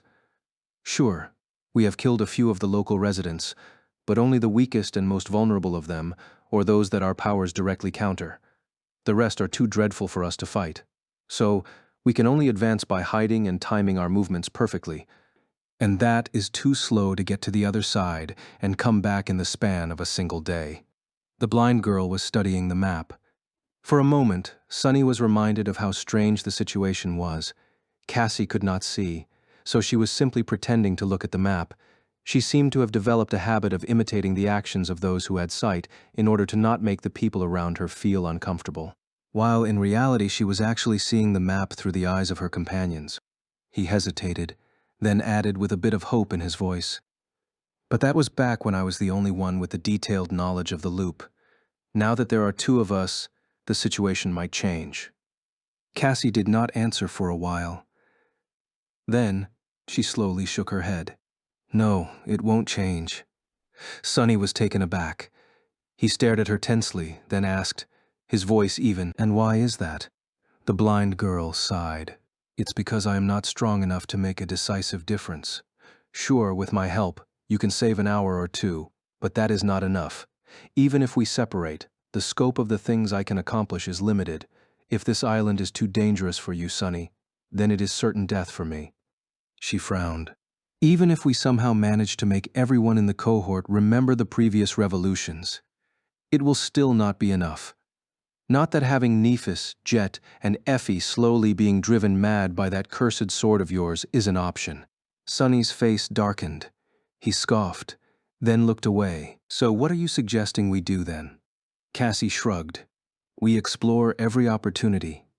The things we've learned offer us no solution, so there is no other choice but to turn to things we've yet to explore and hope for the best. Starting with—" She leaned forward slightly and pointed to the map. Sonny lowered his gaze and looked at where her delicate finger was pointing. His expression changed subtly. "Of course it's that place." The place the blind girl was pointing at was at the very center of the map. There, a crude image of a tall tower was drawn, surrounded by a wide moat. Chapter 1440, Desperate Measures. There were several places on the island that Sonny had not dared to explore yet. They were too dangerous, and lay off the route that led to Effie. He was already tormented enough by dying while trying to reach her, so losing his life meaninglessly to satiate his curiosity did not seem like a good idea. That said, Cassie was right. It was not as though Sonny had not considered grasping at straws by venturing into these dangerous territories before. He knew that he would most likely end up searching for a solution there eventually, but not before exhausting all other choices. Well, his choices had been exhausted. Cassie had become aware of the loop just when they had, so he allowed himself to grow hopeful for a few hours. However, she was now reminding him of the harsh reality. Even if there were two people who remembered the previous revolutions now, it was still not enough to solve the diabolical puzzle of Windflower. Even with everything he had learned, there was no feasible way to achieve their goals. Which meant that they had to expand their efforts to the most dangerous corners of the hellish island. And the tower, it was the most dangerous of them all by far.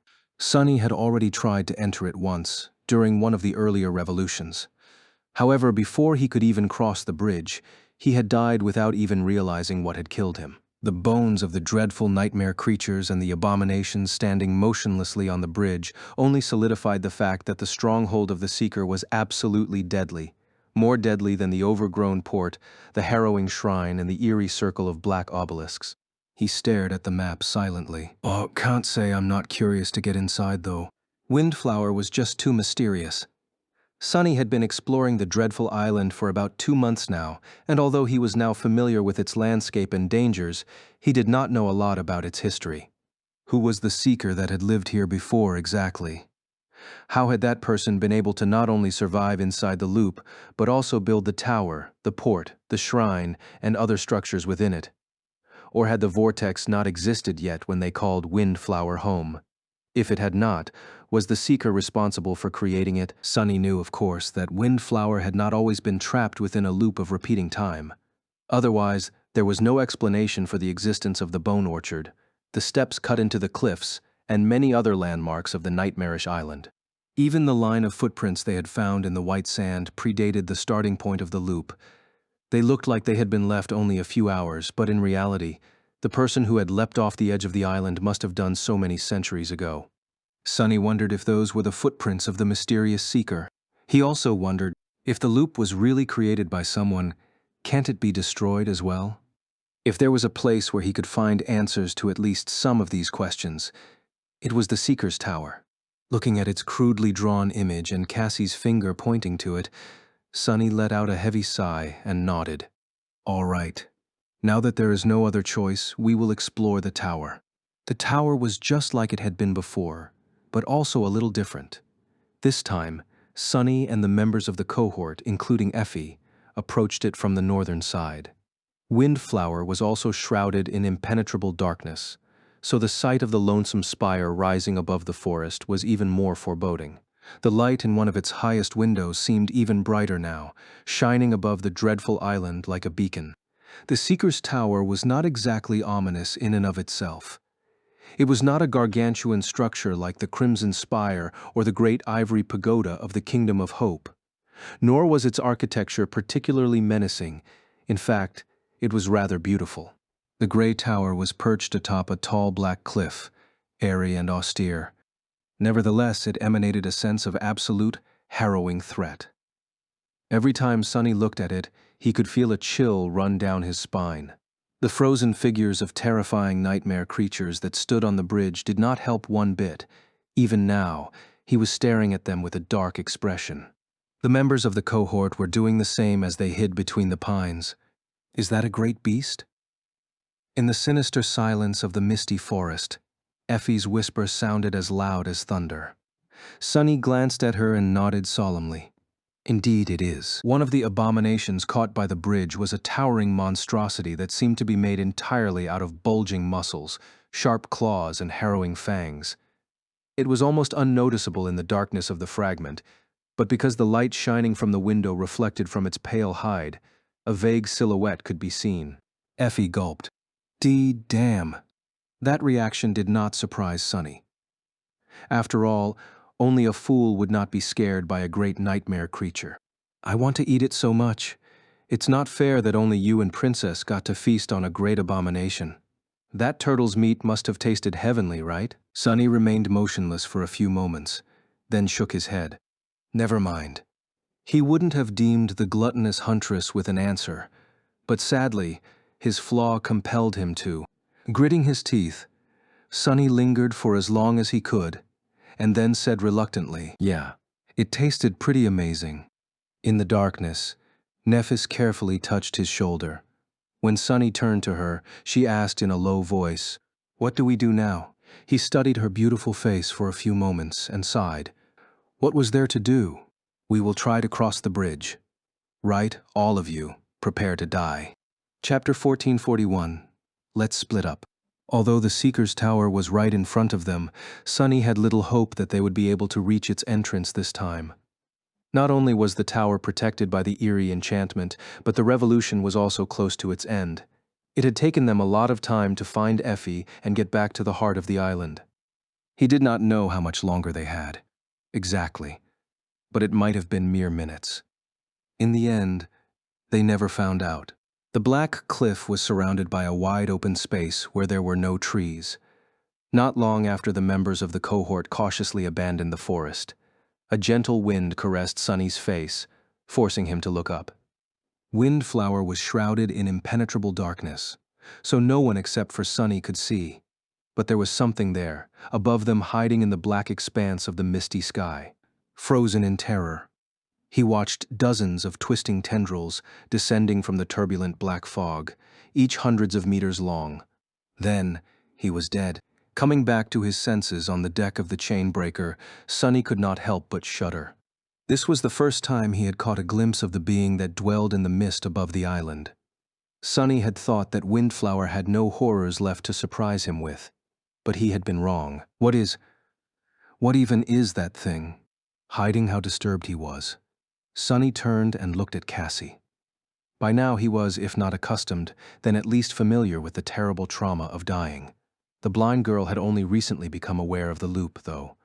For her, it must have been a harrowing experience. But, contrary to his expectations, Cassie seemed perfectly fine, nonchalant even. It was as though she had experienced countless deaths already. Sunny lingered for a moment. Right.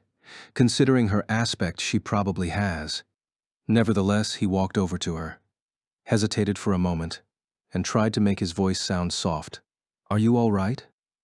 A brief, pale smile appeared on Cassie's face. She nodded. Yes, I'm fine. It was sobering. Nifis stared at them silently, a hint of confusion appearing in her tired gray eyes. She was once again suffering from the symptoms of essence exhaustion. Sunny sighed and gestured to Cassie, imploring her to take care of the explanations. A moment later, he was off to retrieve Jet. I am definitely not avoiding Neff. He could have sent Cassie, Nightmare, and one of his shadows into the mist and remain on the chainbreaker with Nephis instead.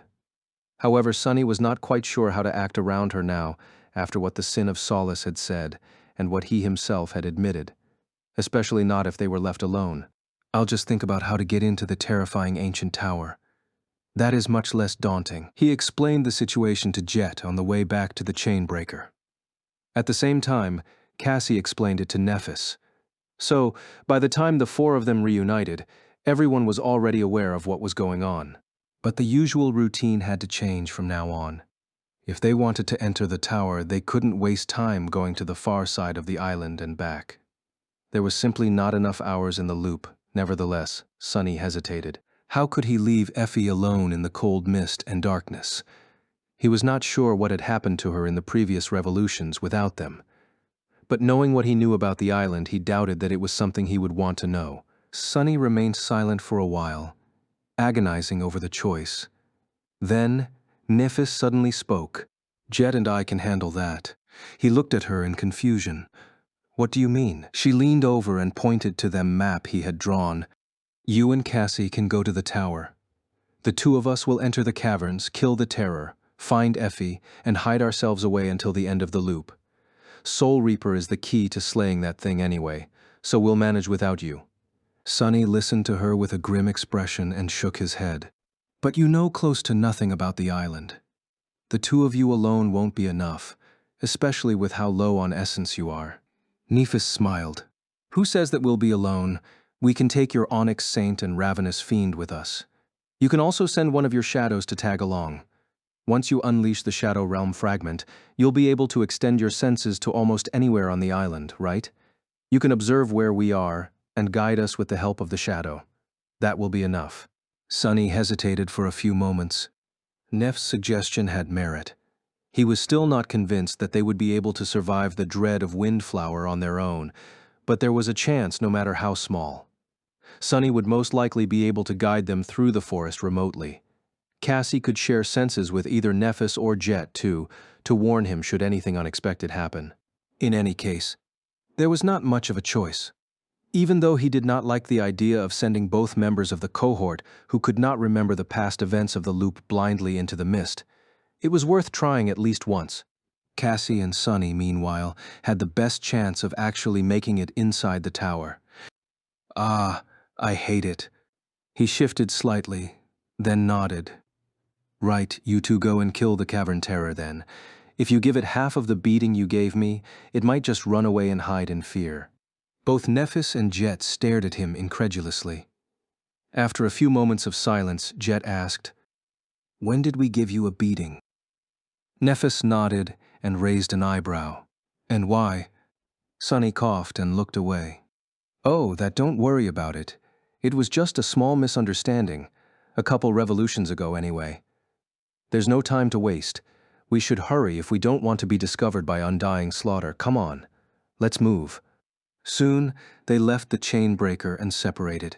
Accompanied by Saint and Fiend, Nephis and Jet headed east toward the Bone Orchard. Sunny and Cassie, meanwhile, hurried north toward the Seeker's Tower. Chapter 1442, Elusive Duo. Going straight to the tower might have saved Sunny and Cassie a lot of time, but it was also the most dangerous direction. Not only was undying slaughter prowling somewhere in the mist, but devouring beast was also not far away. There were other horrors waiting for them in the forest as well. Luckily, there might not have been a more elusive duo than Sunny and Cassie in two worlds. With the blind girl riding Nightmare, they could move swiftly in the darkness, since she was sharing his senses. They did not need to carry a source of light with them, thus avoiding unnecessary attention. Sunny could detect most dangers far in advance, and Cassie's supernatural intuition warned them about those threats that could not be perceived that easily. Added to the extensive knowledge of the island that allowed them to avoid confrontations with its prisoners and advance inland stealthily. Of course, it would not have been possible without the fragment of the Shadow Realm. The silent understanding they shared also played a large role. At some point, Cassie patted Nightmare on the shoulder. The black stallion slowed down and then halted, standing motionlessly in the flowing mist. Sunny leaned against the trunk of an ancient pine and listened to the muffled sounds of the forest, focused and calm. "Do you sense a threat?" Cassie nodded. "Something is approaching." He swiped the surrounding woods with shadow sense, but did not find anything. Nevertheless, the forest suddenly seemed more eerie than it had been before. Sunny frowned, contemplating which of the horrors of Misty Island could be lurking nearby. His expression dimmed. "Can we evade it?" The blind girl frowned, then hesitantly shook her head. "I don't think we can. There is not enough time." Sunny sighed and raised the sin of solace. "We fight then." It was a shame he really thought that they would be able to reach the Seeker's Tower alive. Before Sunny could prepare himself for the inevitable, and most likely fatal clash, Cassie was suddenly surrounded by a whirlwind of sparks. Even the familiar motes of light seemed dimmer in the darkness of the fragment. The blind girl remained silent for a few moments, focusing on something, then said quietly, "We can't evade it, but we can try to lure it away." Soon the blade mannequin echo weaved itself from light and hurried into the mist, intentionally producing a lot of noise. Cassie pointed in a different direction. "Let's go."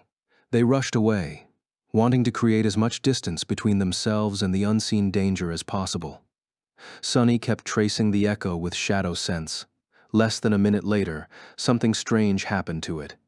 He still could not sense any movement in the shadows, but the blade mannequin suddenly halted, its steel body convulsed, and then slowly rose above the ground, thrashing wildly.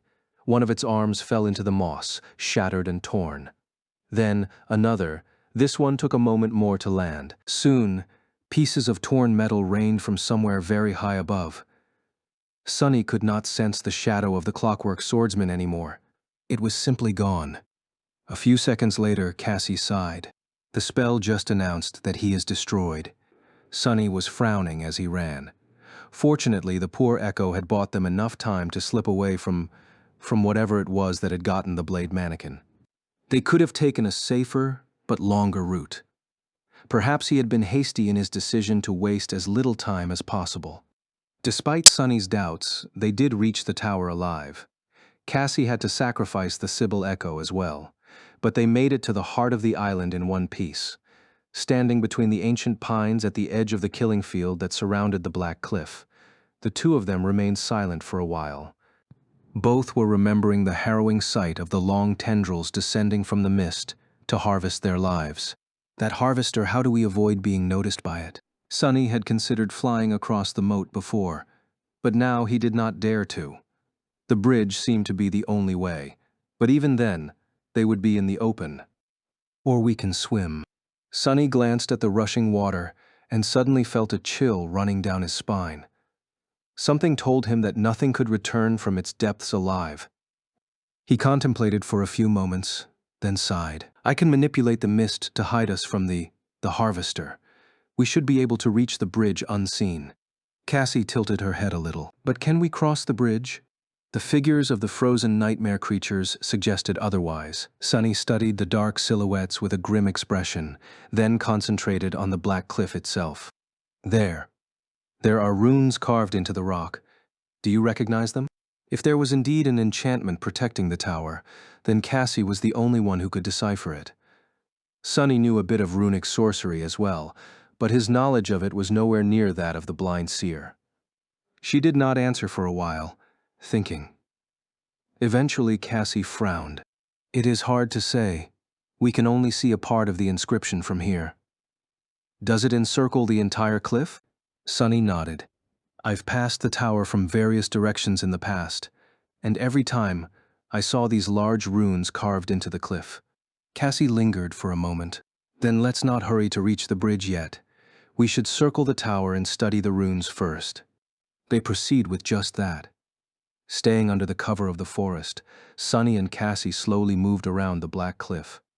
A few times they had to retreat and hide, especially so when the familiar sounds of snapping trees resounded from the mist, informing them that devouring beast was wandering somewhere nearby.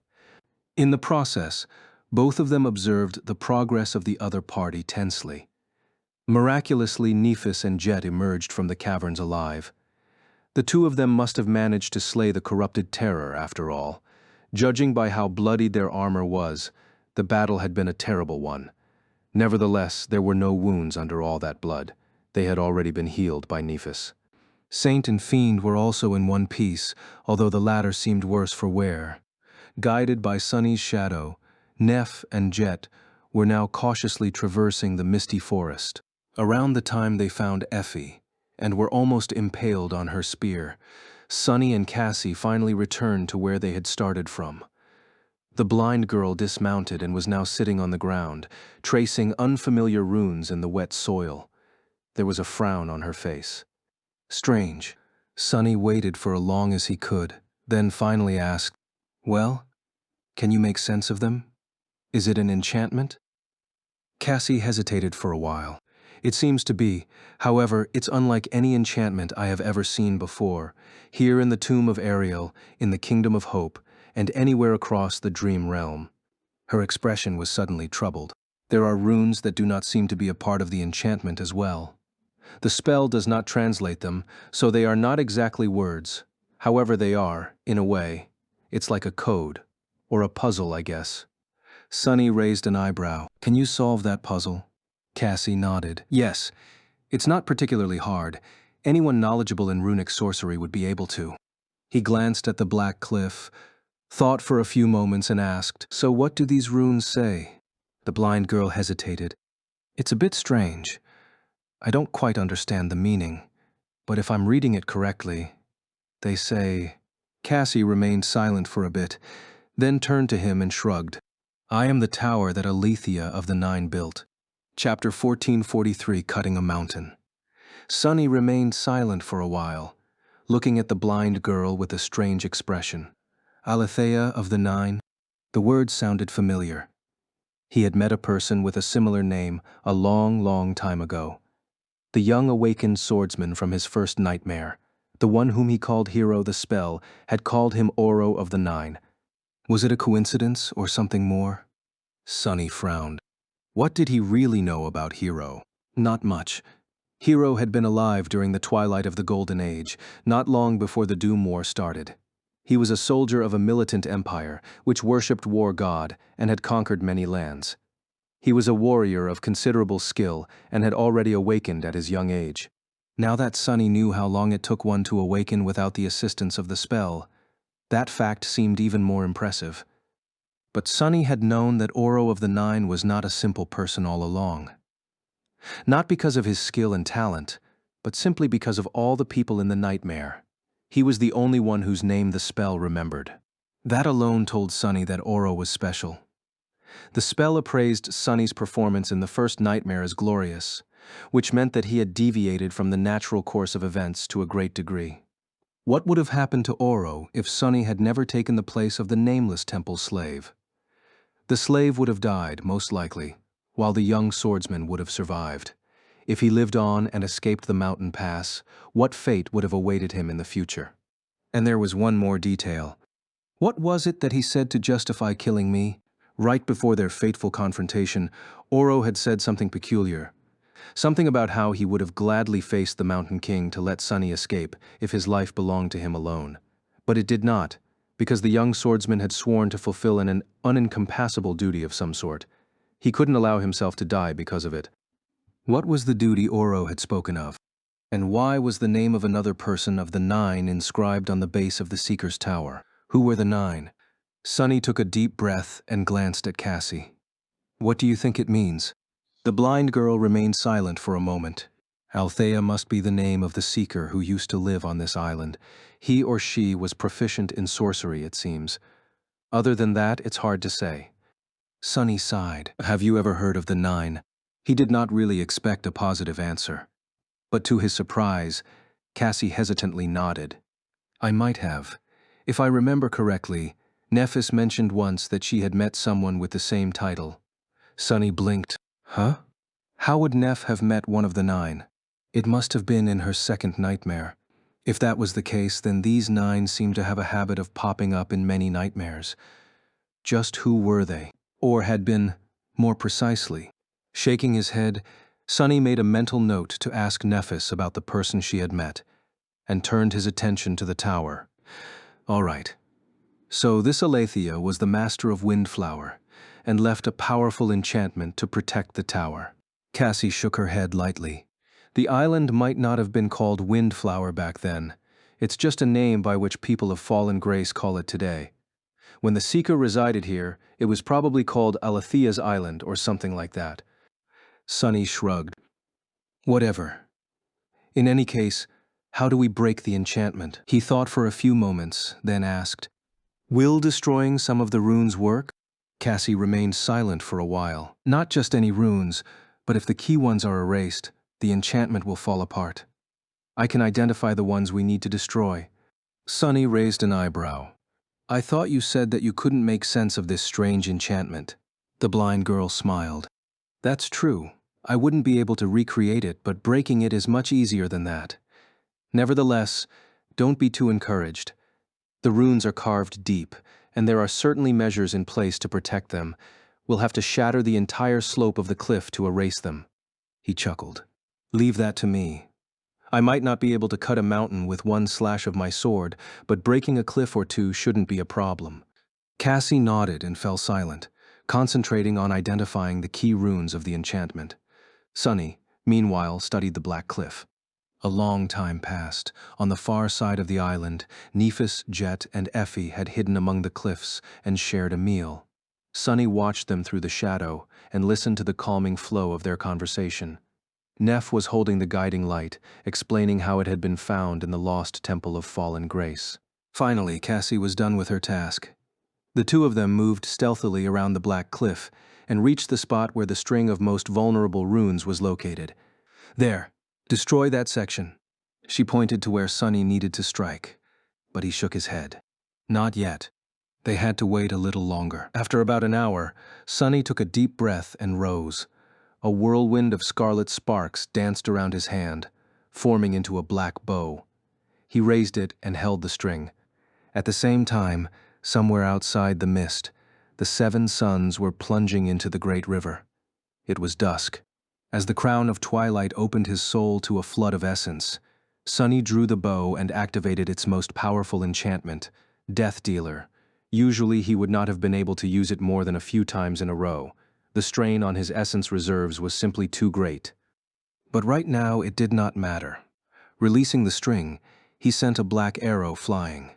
Then, without wasting even a second, Sonny grunted and drew the bow again. The second and third arrows streaked through the darkness before the first one even hit the target. Then, the silence of Windflower suddenly exploded into a deafening roar of breaking stone. It was as though a furious storm suddenly descended, with booming thunderclaps shaking the world. Black arrows struck the face of the cliff one after another. 1, 2, 3, 10. Despite how harrowing the force of these strikes was, the weathered black rock held. For a while, gradually, a net of thin cracks appeared on its surface. Then, the cracks widened. Not long after that, small shards of broken stone shot into the air. Finally, the side of the cliff exploded and collapsed, tons of black stone falling into the turbulent waters of the wide moat. Sonny lowered his bow and swayed a little, utterly spent. His breathing was ragged. By his side, Cassie clenched her delicate fists in excitement. It worked. The enchantment is failing. Sonny lingered for a moment. Yeah, I can see. Crap. There was no thrill in his voice. Out there on the bridge, the harrowing abominations that had been motionless before were already starting to move. Chapter 1444, New Ways to Die. Not only were the nightmare creatures on the bridge coming back to life, but the thunderous noise created by Sonny's arrows had to have attracted all kinds of abominations from the depths of the island. The enchantment surrounding Aletheia's tower might have been destroyed, but the situation was dire. He could already hear the pines falling in the forest, which meant that devouring beast was approaching them. Damnation. Sonny stared at the stirring nightmare creatures for a moment, then dismissed his bow and dashed to Cassie. Sorry.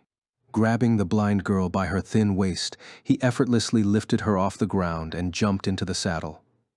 A moment later, Nightmare had already left the cover of the trees and was flying toward the bridge. Sunny? What? What? The mist boiled and surged into the killing field, obscuring the swift silhouette of the black stallion. Sunny hoped that this would protect them from the being that hid in the skies, but he couldn't be sure. Pressing Cassie against himself so that she was not thrown off Nightmare's back, he readied the sin of solace. Either we get inside the tower or die. So hold on tight. The abominations on the bridge had already caught their scent. Sunny had hoped to slip past them before the creatures fully regained their senses, but it seemed that he had been too optimistic. There was only a second or two left before Nightmare reached the moat, and yet there was already a great nightmare creature eyeing them as it blocked the way. Curse it! At the last second, Sunny gave his steed a command to turn left. At the same time, the deep darkness surrounding them stirred and came alive, surging forward like a tide. Just when Nightmare would have plunged into the rushing water, the darkness solidified, turning into a tangible surface. A bridge built of shadow had appeared to the side of the stone bridge, and they were already crossing it. Sunny saw something fly at him from the direction of the great abomination and lashed out with the sin of solace.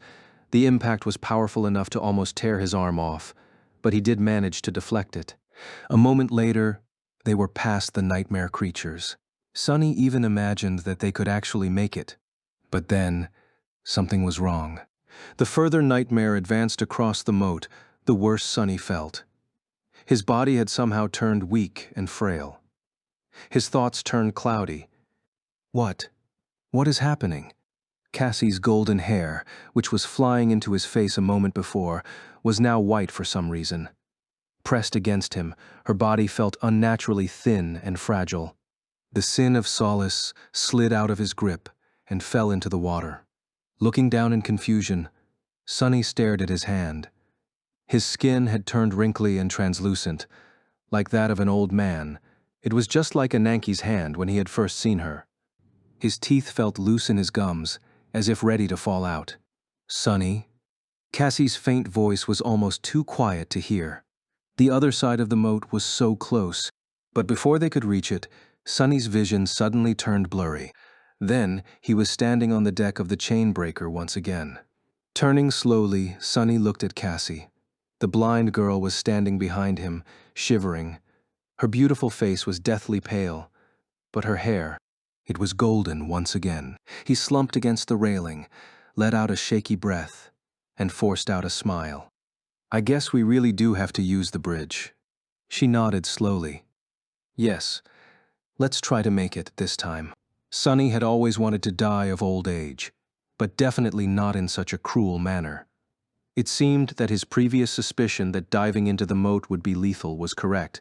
However, as it turned out, passing above it was just as deadly.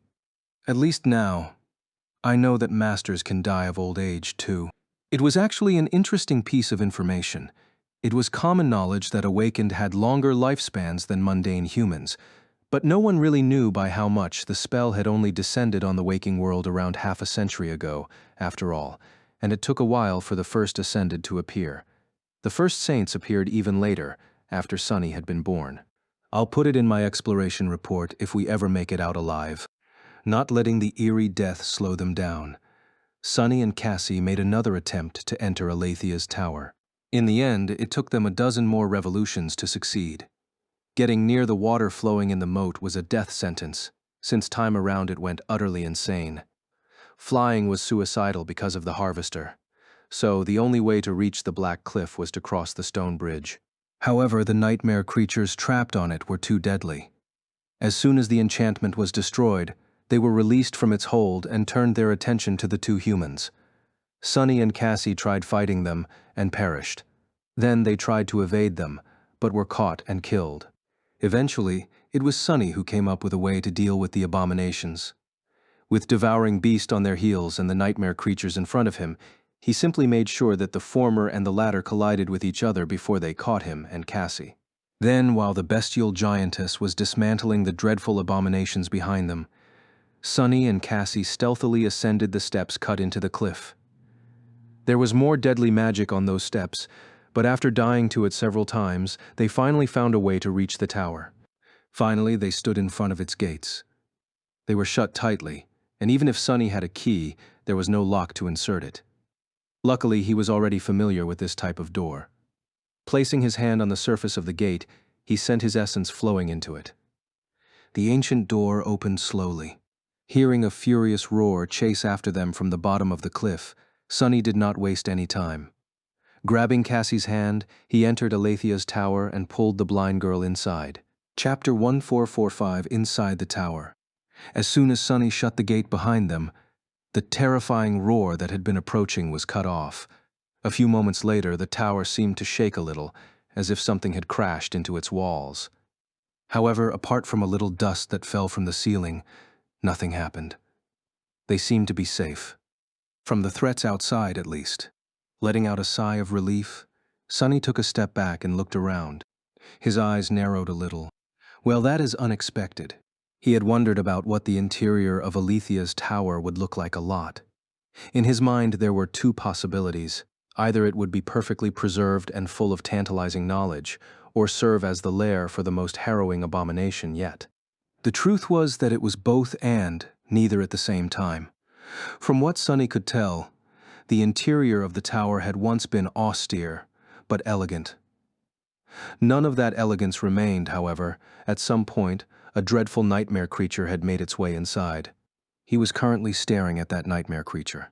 Its torso was hanging from the ceiling, terribly mutilated and seeping with black blood. The creature's revolting skull was crushed, and one of its arms was severed at the elbow. A vast and utterly disgusting puddle of blood, viscera, and brain matter covered most of the floor. Looking at the corpse of the gargantuan, vaguely humanoid creature, Sunny couldn't help but feel a sense of deep, primal terror. Alethia's tower had indeed become the lair of a dreadful abomination. However, the abomination was dead. Cassie was observing the corpse, too. She seemed unnerved. After hesitating for a few moments, the blind girl said quietly, It was a great tyrant."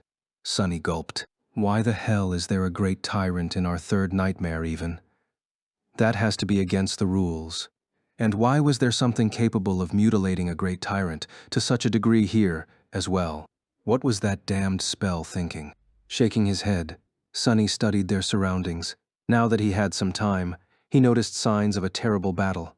Everything inside the tower had been obliterated, turning into piles of splinters and rubble. Here and there, the corpses of the tyrant's minions could be seen, turned into bloody mush. Was the thing that had killed them still inside? It had to be, considering the nature of the loop. But then, why were the gates of the tower locked? Why was the enchantment intact? How was it even possible? Walking over to the puddle of the tyrant's blood, Sunny knelt and touched it. His expression was troubled. "It's cold." The creature had not been killed recently. Had it been dead for as long as the loop existed? He glanced at Cassie. "What does your intuition tell you?" She frowned. "To flee." Then, the blind girl sighed and pointed up. "There is danger somewhere above us." Sunny grimaced and rose to his feet. He considered summoning Nightmare back, but then decided against it. The black steed would not be able to move freely in the narrow confines of the tower, so it was up to him and Cassie to find out the truth. "Well, I am not going to flee after dying so many damn times to get here." She nodded. "I agree." Trying to stay away from the dreadful corpse, they found the stairs and cautiously ascended to the next floor of the tower. There they saw more signs of the battle that had taken place here. In fact, it seemed that the clash between the tyrant and whatever it was that had killed it had mostly taken place on the higher floors. Sunny could tell just by looking up. Starting from the second floor, there were no ceilings anymore. Tall piles of stone debris were all around them. It seemed that the great tyrant had crashed through the floors of many levels before finally ending up hanging dead from the ceiling of the first one. Sadly, most of the interior of the tower had been destroyed in the process.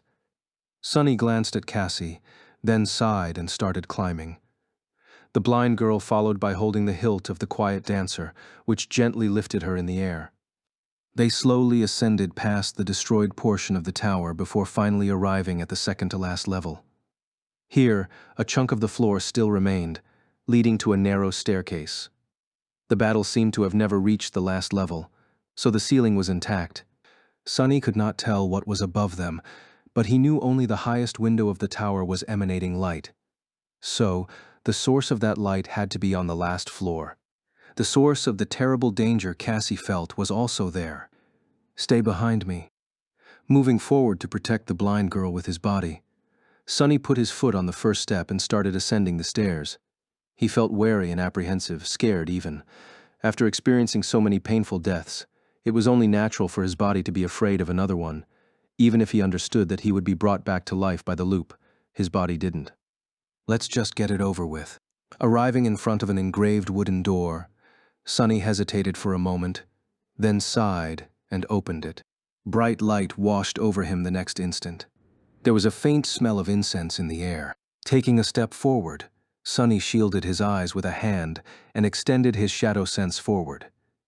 He had expected to find a dreadful abomination waiting for the inside, but, to his surprise, there was no movement at all.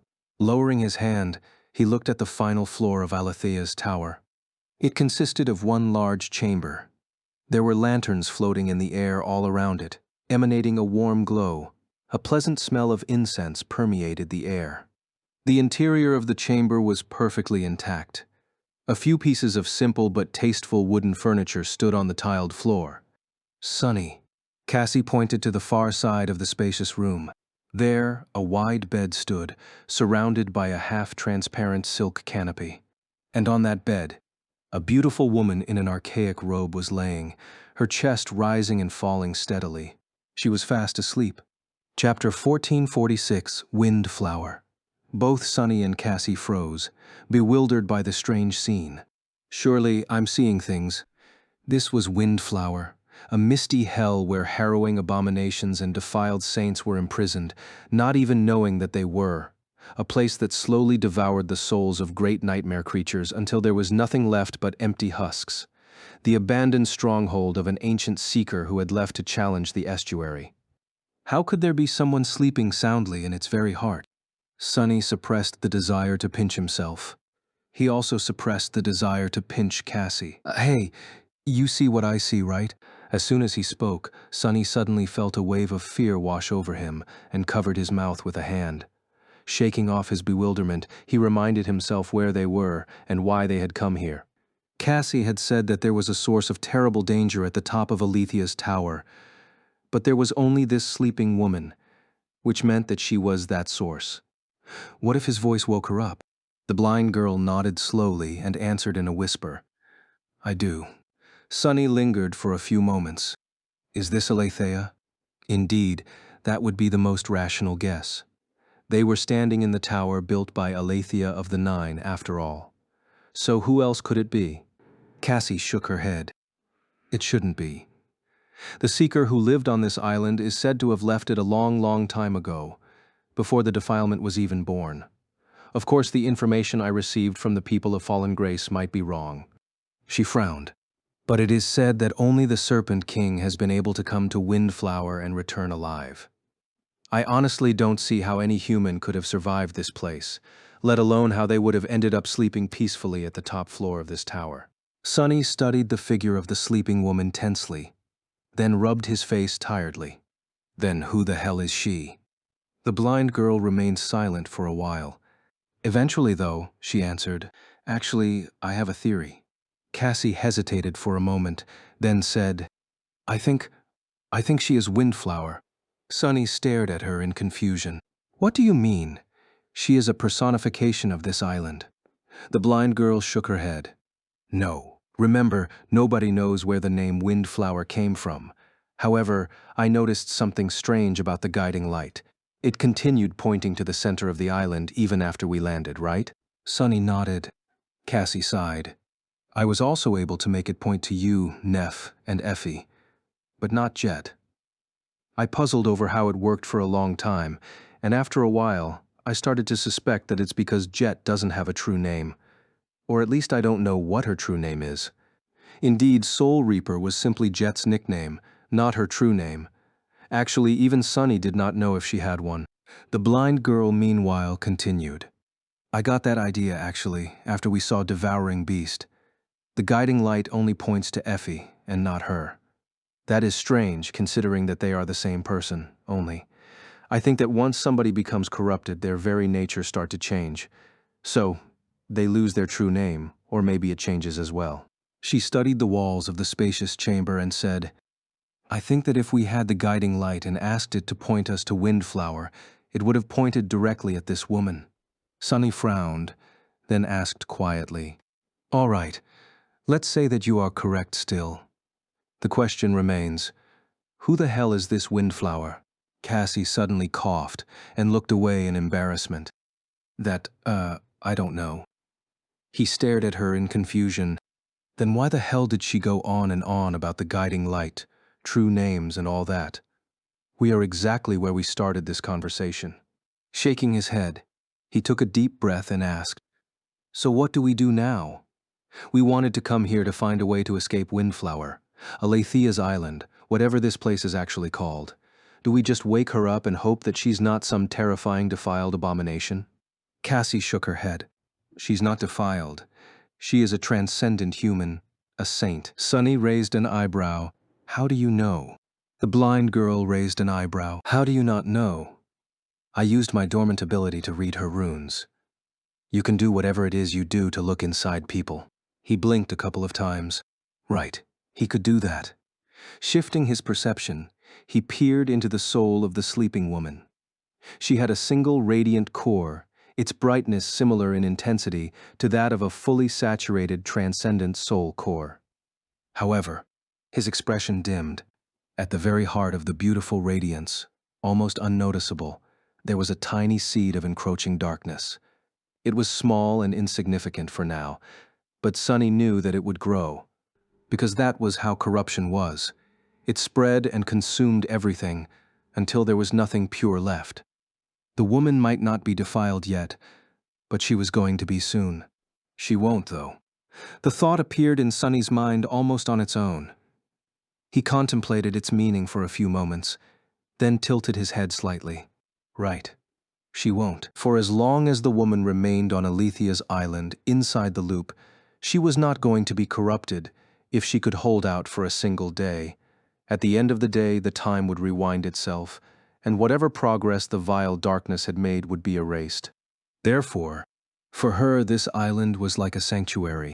Was that why she was here? It had to be. But who is she?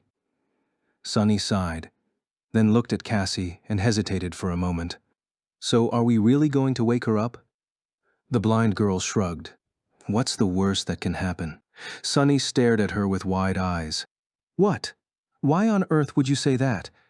You, of all people, should know not to. He suddenly fell silent, afraid that his furious whisper would wake up the sleeping woman. However, he did not have to worry. She remained peacefully asleep.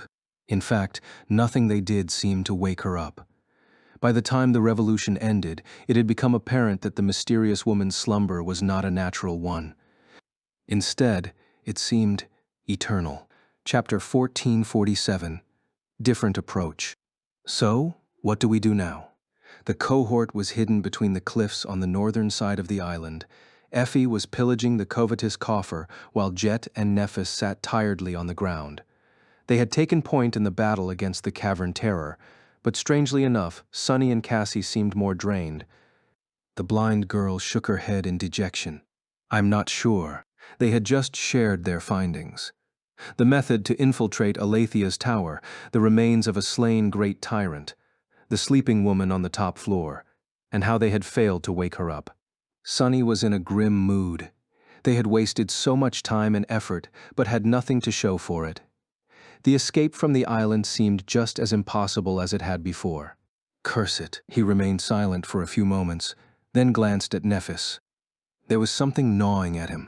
Cassie said that you've met one of the 9.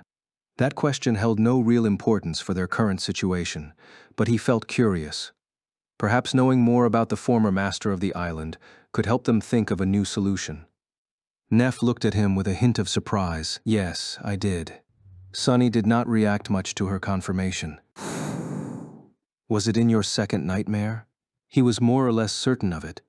But unexpectedly, Nephis shook her head. No, I met him in the Nightmare Desert. Everyone was confused by her answer.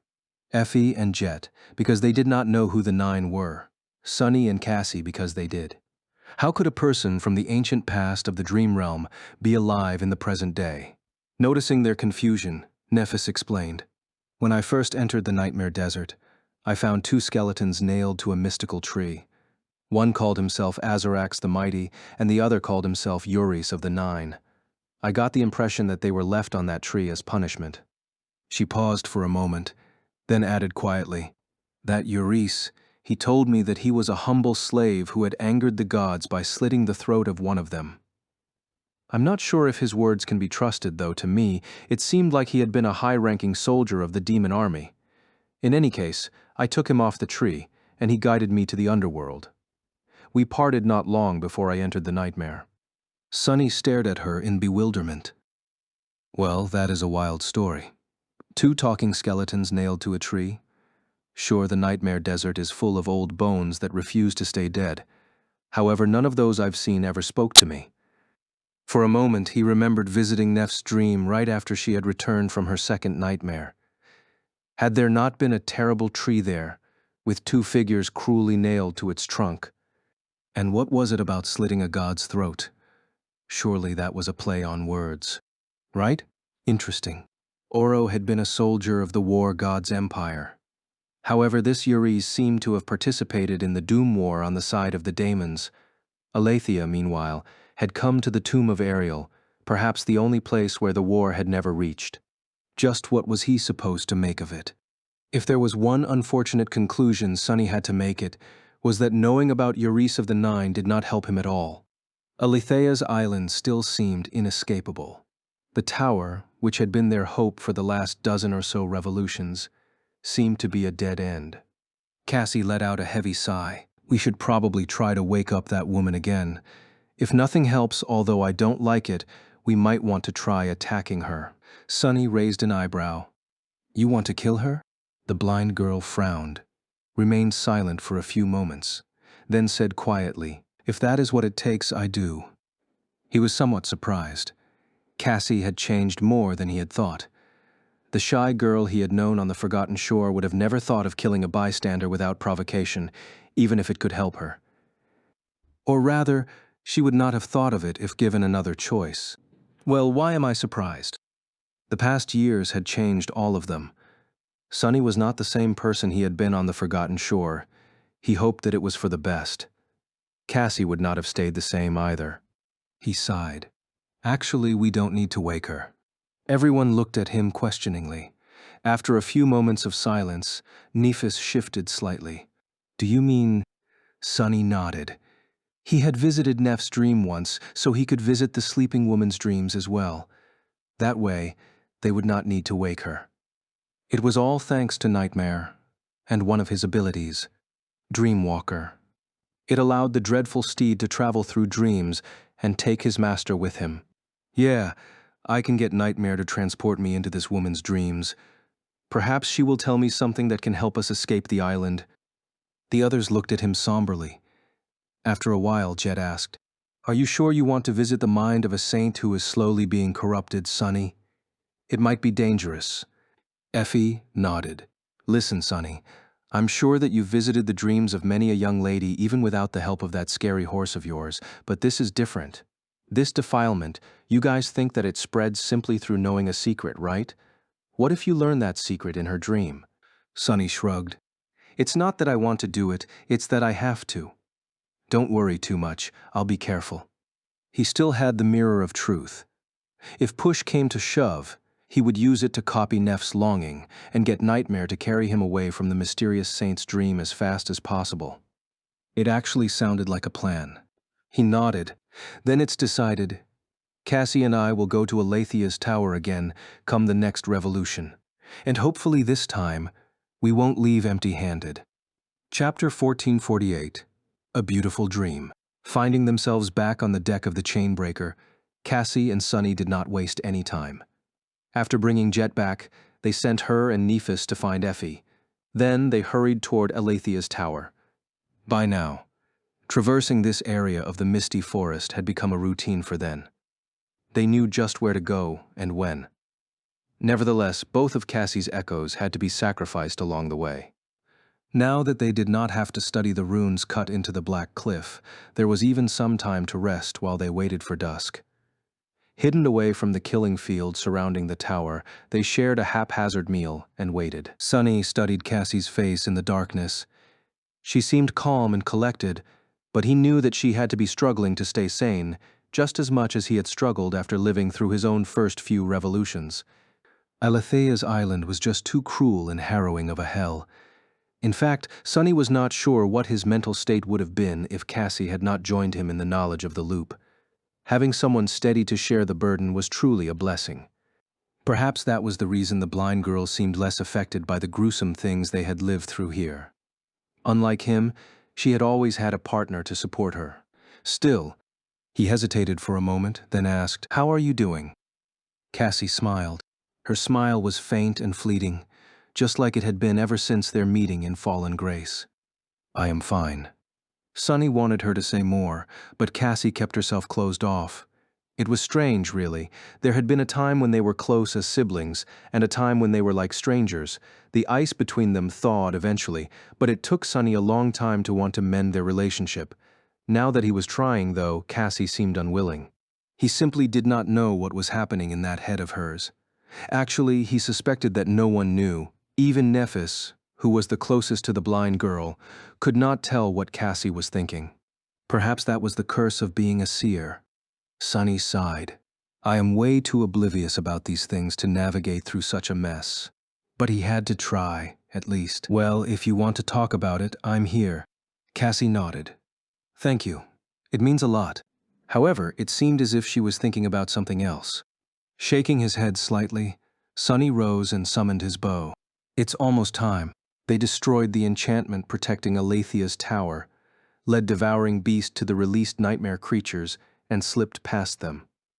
Ascending the stone steps, they opened the gate of the tower and hid inside, then climbed to its top floor.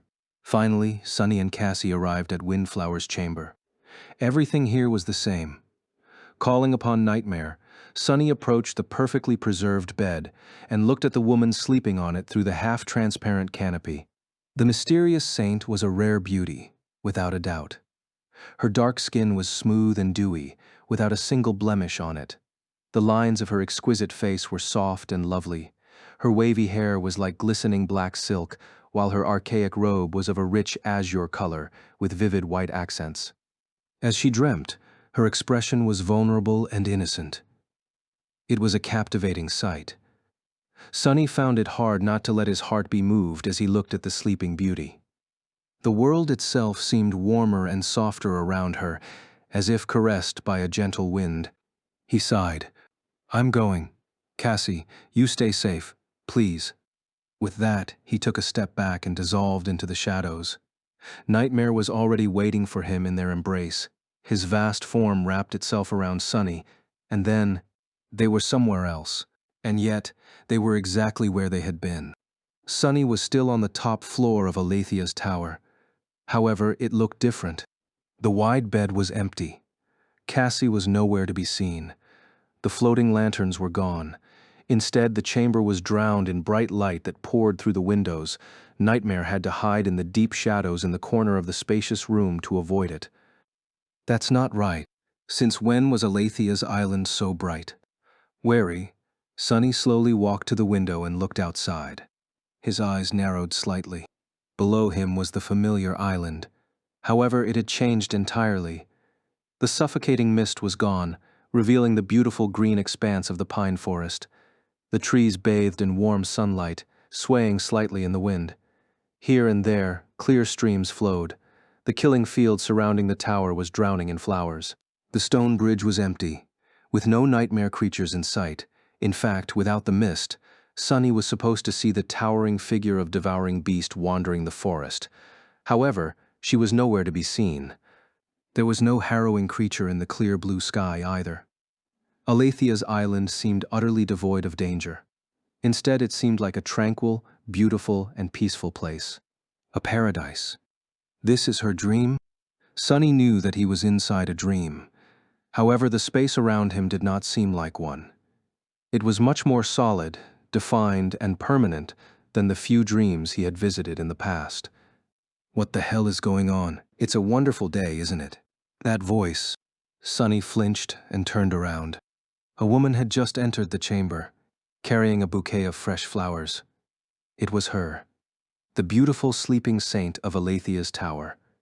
She was awake. Or rather, in her dream, she was. Sunny took an involuntary step back. Despite how lovely the woman was, he couldn't help but feel wary of her. His voice was slightly hoarse. "Who are you?" The beautiful saint raised an eyebrow and smiled. "Me? I am Windflower." Then, a hint of amusement appeared on her charming face. "But why are you asking? And why are you here again?" Chapter 1449, Left Behind. Windflower. So Cassie was right. Windflower was the true name of the mysterious saint in front of him. And after the memories of the original master of the island, Alethea, had disappeared from the memory of the river people, they started calling this place after its current resident. In time, even that knowledge was erased by time and the collapse of the river people civilization. All that remained was a name that had lost all meaning. Everyone who remembered Windflower were gone, and yet the person to whom that name belonged remained, trapped in a dream that lay in the heart of Alethia's island. However, Sunny was caught by surprise because of something else the beautiful saint said. He suppressed the desire to take another step back, frowned, and said tensely, "I am asking because I don't know, and I am here in hope of finding a way to escape this island. But again, why did you say that I am here again?" Windflower studied his face for a few moments, still smiling. Her gaze lingered at the crown of twilight, then shifted away. Letting out a melodious chuckle, she walked to a beautiful porcelain vase and put the bouquet of wild flowers she had been holding inside. Then, she let out a sigh. "I see. This is our first meeting. How exciting." Sunny was not convinced. Why would Windflower act as though she had recognized him? It could only mean one of two things. He hesitated for a moment. "Are you not affected by the loop?" She shrugged. "My body is, but my consciousness isn't. Here in this dream palace, I am free to live my days in peace." Her smile dimmed a little, and a hint of darkness appeared in her beautiful azure eyes. "I must admit, though, young man, you have rather poor manners. Not only have you intruded upon a lady's dream without an invitation, but you've also neglected to introduce yourself. I feel at a disadvantage." Sunny coughed. Please accept my sincere apology, Saint Windflower. I'm not exactly familiar with the etiquette of visiting people's dreams. My name is Sunless." If she is not beholden to the loop, then she had indeed met Sunny before, which of course was impossible. This was definitely his first time entering the dream palace where Windflower's soul resided. Either Sunny had spent much longer on Alethia's island than he had suspected, somehow losing his memories of becoming aware of the loop the first time around, or she had mistaken him for the Mad Prince. The latter was much more probable, and also meant that the odious madman had visited the island in the past. But why? And what had he spoken with Windflower about? What was the bastard scheming? Mysterious, mysterious, all of it was so mysterious. Sunny had so many questions. But would Windflower answer his questions? Was she a friend, or was she a foe? He hesitated. The beautiful saint, meanwhile, looked at him in confusion. "Saint Windflower? Why do you call me a saint?" Sunny blinked. "Right? The people of the waking world used the word saint to denote those awakened who had conquered the third nightmare and transcended. A native of the dream realm would not recognize the term." He scratched his head. "It's just what my people call transcendence. A honorific, I guess." Windflower smiled. "Ah, I see. Well, Sunless, it is very nice to meet you. You are the second person to visit me in all this time. Very few beings possess the ability to travel through dreams, you know." Sunny nodded. "To be fair, I don't possess such an ability. It's my horse who does." Windflower looked into the corner where Nightmare was hiding among the shadows. Her pleasant smile widened a little. "I've noticed. It's certainly extravagant to use a terror as a steed. You must be quite powerful to have the loyalty of such a creature, Sunless, and to wear that crown." Sunny hesitated for a moment, then briefly touched the crown of twilight. His expression was complicated. Did she know what the crown of twilight was because she had seen the Mad Prince wear it? He asked cautiously. You recognize it, my lady. The beautiful saint studied him for a while, a small smile playing on her soft lips. Then she laughed. How could I not? Ah, let me introduce myself properly. I am Windflower of the Twilight Sea. King Daron, the Serpent King, is my father, or rather he was considering that you are wearing the memory of his crown. Sunless, he must have died by your hand. Time seemed to slow down for Sunny. He stared at the beautiful saint, the princess, silently, not knowing what to do. So I am her father's killer.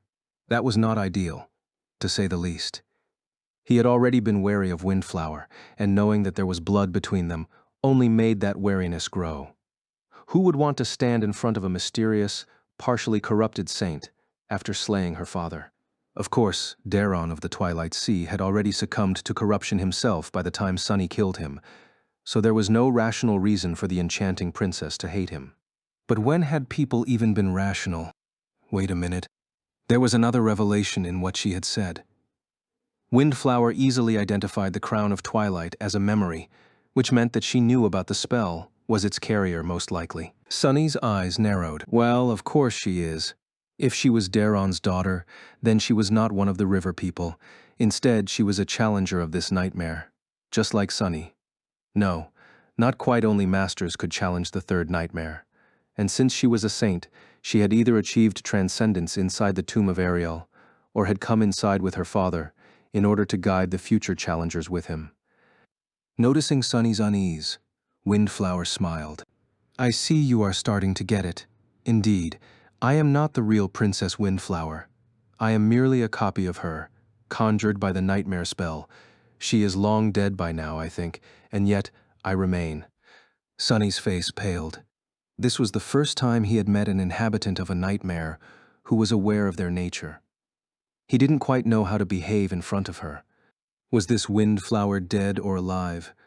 Was she real or not? Was she a mere echo of a real person, or a true living being created by the spell for the duration of the nightmare? Windflower sighed, glanced at the crown of twilight one more time, and walked over to the window. Gazing at the beautiful vista of this dreamy version of Alethia's island, she spoke. Back then, my father and his most loyal warriors braved the White Desert and entered the tomb of Ariel. I was one of them.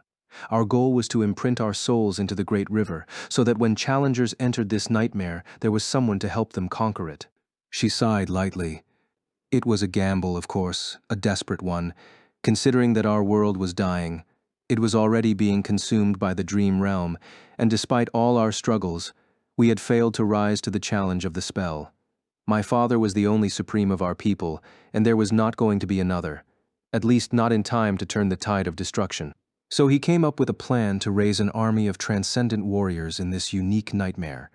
Windflower's shoulders fell. That plan failed as well. Sunny was staring at her with wide eyes, his thoughts in turmoil. What wait? Taking a step forward, he raised his hands and asked, his voice hoarse. Wait your world?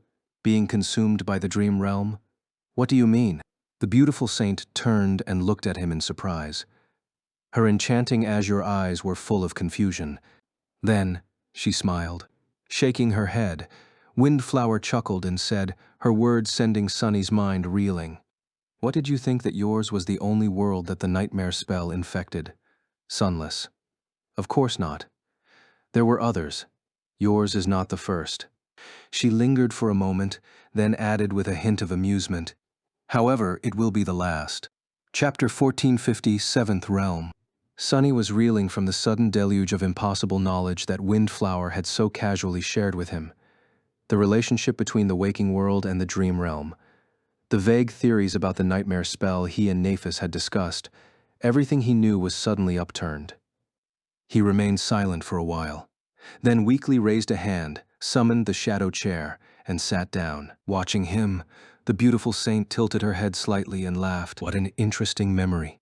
Walking away from the window, she found a chair of her own, then picked up an elegant porcelain kettle and poured fragrant tea into 2 cups.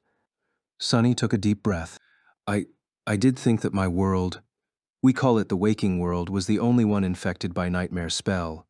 Oh, I was never sure, though. Windflower pushed one of the cups toward him and shook her head. It seems that your people are less knowledgeable about the past than mine were. Ah, but we were rather ignorant as well. Still, we knew that there were many realms before the End War. Some were connected to each other. Some were far apart. Some were considered mortal realms, while some were considered divine. Each of the gods had a realm of their own. She looked into the window and took a sip of tea. The mortal realms were where the war between the daemons and the gods took place. By the end of it, most of them had been turned into desolate graveyards. They have become the core of the dream realm, where corruption reigns. Sunny forced his hand to remain steady as he raised his cup and tasted Windflower's tea. It was pleasant and soothing, but left a tinge of bitterness on his tongue. Of course it made sense. The dream realm had always seemed like a patchwork world, with different regions of it inexplicably possessing different skies, celestial bodies, and even laws. The forgotten shore, the chained isles, the hollow mountains, the nightmare desert, they did seem more like different worlds that had been roughly smashed together than natural parts of a single whole. He took a deep breath. What about the divine realms? The beautiful saint smiled. Those were left untouched by the war. Even after the gods died, their realms remained. They were isolated from the mortal ones and each other as well, and so were left untouched by the spreading corruption, at least for a while. Naturally, there were 6 of them. Sunny did not say anything, prompting Windflower to continue. The world where I come from was one of those 6 realms. It is similar to the Great River, actually a beautiful world covered entirely by water, with countless islands rising from it like gems. A world of storms, winds, and stars. Well, it was before. By now it must have been consumed by the dream realm already. Sunny's hand finally trembled. Bringing the cup to his lips, he lingered for a moment, then asked, "What? What do you mean, consumed?" Windflower leaned back in her chair and sighed. "From your reaction, it seems that your people have not experienced the worst of it yet. What is the rank of the most terrible gate that has opened in this waking world of yours?" He frowned. "A Category 5, a great nightmare gate, I suppose." The beautiful saint looked at him with pity. "I see. Then it will start soon. Once more of them start to appear. Pieces of your world will begin to be assimilated by the dream realm. Piece by piece, your world will eventually be swallowed entirely, becoming a part of the dream realm, just like the other 5 divine realms have already become a part of it. That is why I said that your world will be the last one the spell ever infects. Once it's gone, there won't be anywhere left for it to spread to. Become a part of the dream realm?" Sunny shivered. How had Windflower described her world? A world of storms, winds, and stars. Didn't it sound like the Storm Sea, the region of the dream realm controlled by the House of Night? Had the Storm Sea been a world like Earth once, where mundane people lived and struggled, and where the spell had appeared one day, forcing them on the path of ascension? A world that had eventually lost to the tide of nightmare gates and was destroyed, becoming another one of the desolate hells of the dream realm, just like 4 more worlds before it. Would Sunny's world share the same fate? He shook his head. But why? Why is this happening? Why does the spell infect different worlds, and why are they being consumed by the dream realm? Where do nightmare gates come from? How can we stop it? Windflower sipped her tea and smiled. "Sunless, if I knew the answers to these questions, do you think I would be sitting here, imprisoned in a dream on a cursed island, with all my people gone and my world destroyed?" She chuckled. "Whatever the path to victory is, my people have already lost. You still have a chance, at least. A better chance than we did. Even from what I saw, your world is much stronger than mine was. Otherwise, a mere ascended like you would have never been able to slay my father, no matter how far he was gone because of the corruption." The beautiful saint looked away and lingered for a while. Finally, a hint of sorrow crept into her sweet voice. "How did he die in the end?" Sunny did not speak until the pain of the flaw forced him to answer. How did one tell a person about killing their father? Sunny was not the most tactful of people, But even he knew better than to try and make his voice sound soft. Being nonchalant about the whole thing did not seem right either. He sighed. From what I know, he went mad after Twilight was lost. By the time we met, he was like a rabid beast. But even then, he was a king among them. I watched him battle many nightmare creatures much more powerful than him, and yet none could defeat your father. After a while, he was severely wounded and weakened. I used that moment to attack, and won after a ferocious battle. Even then, I would have died as well, if not for my companion. He paused, and then added respectfully, I am sorry for your loss, Lady Windflower. She remained silent for a while, looking away. The sight of her elegant profile was both sad and beautiful. Eventually, Windflower smiled. Don't be. What is the point of being sorry? He was merely a copy, just like me. I am sure that my real father met a much more glorious end in the true tomb of Ariel. Who knows? He might have even escaped it. Windflower shook her head and looked at him with a smile. But you and your companions are different from me, Sunless. You are here to challenge the nightmare. So did you say that you wanted to escape Alethia's island? Her azure eyes sparkled with dark amusement. I'll help you. Helping challengers conquer this nightmare was my original goal, after all.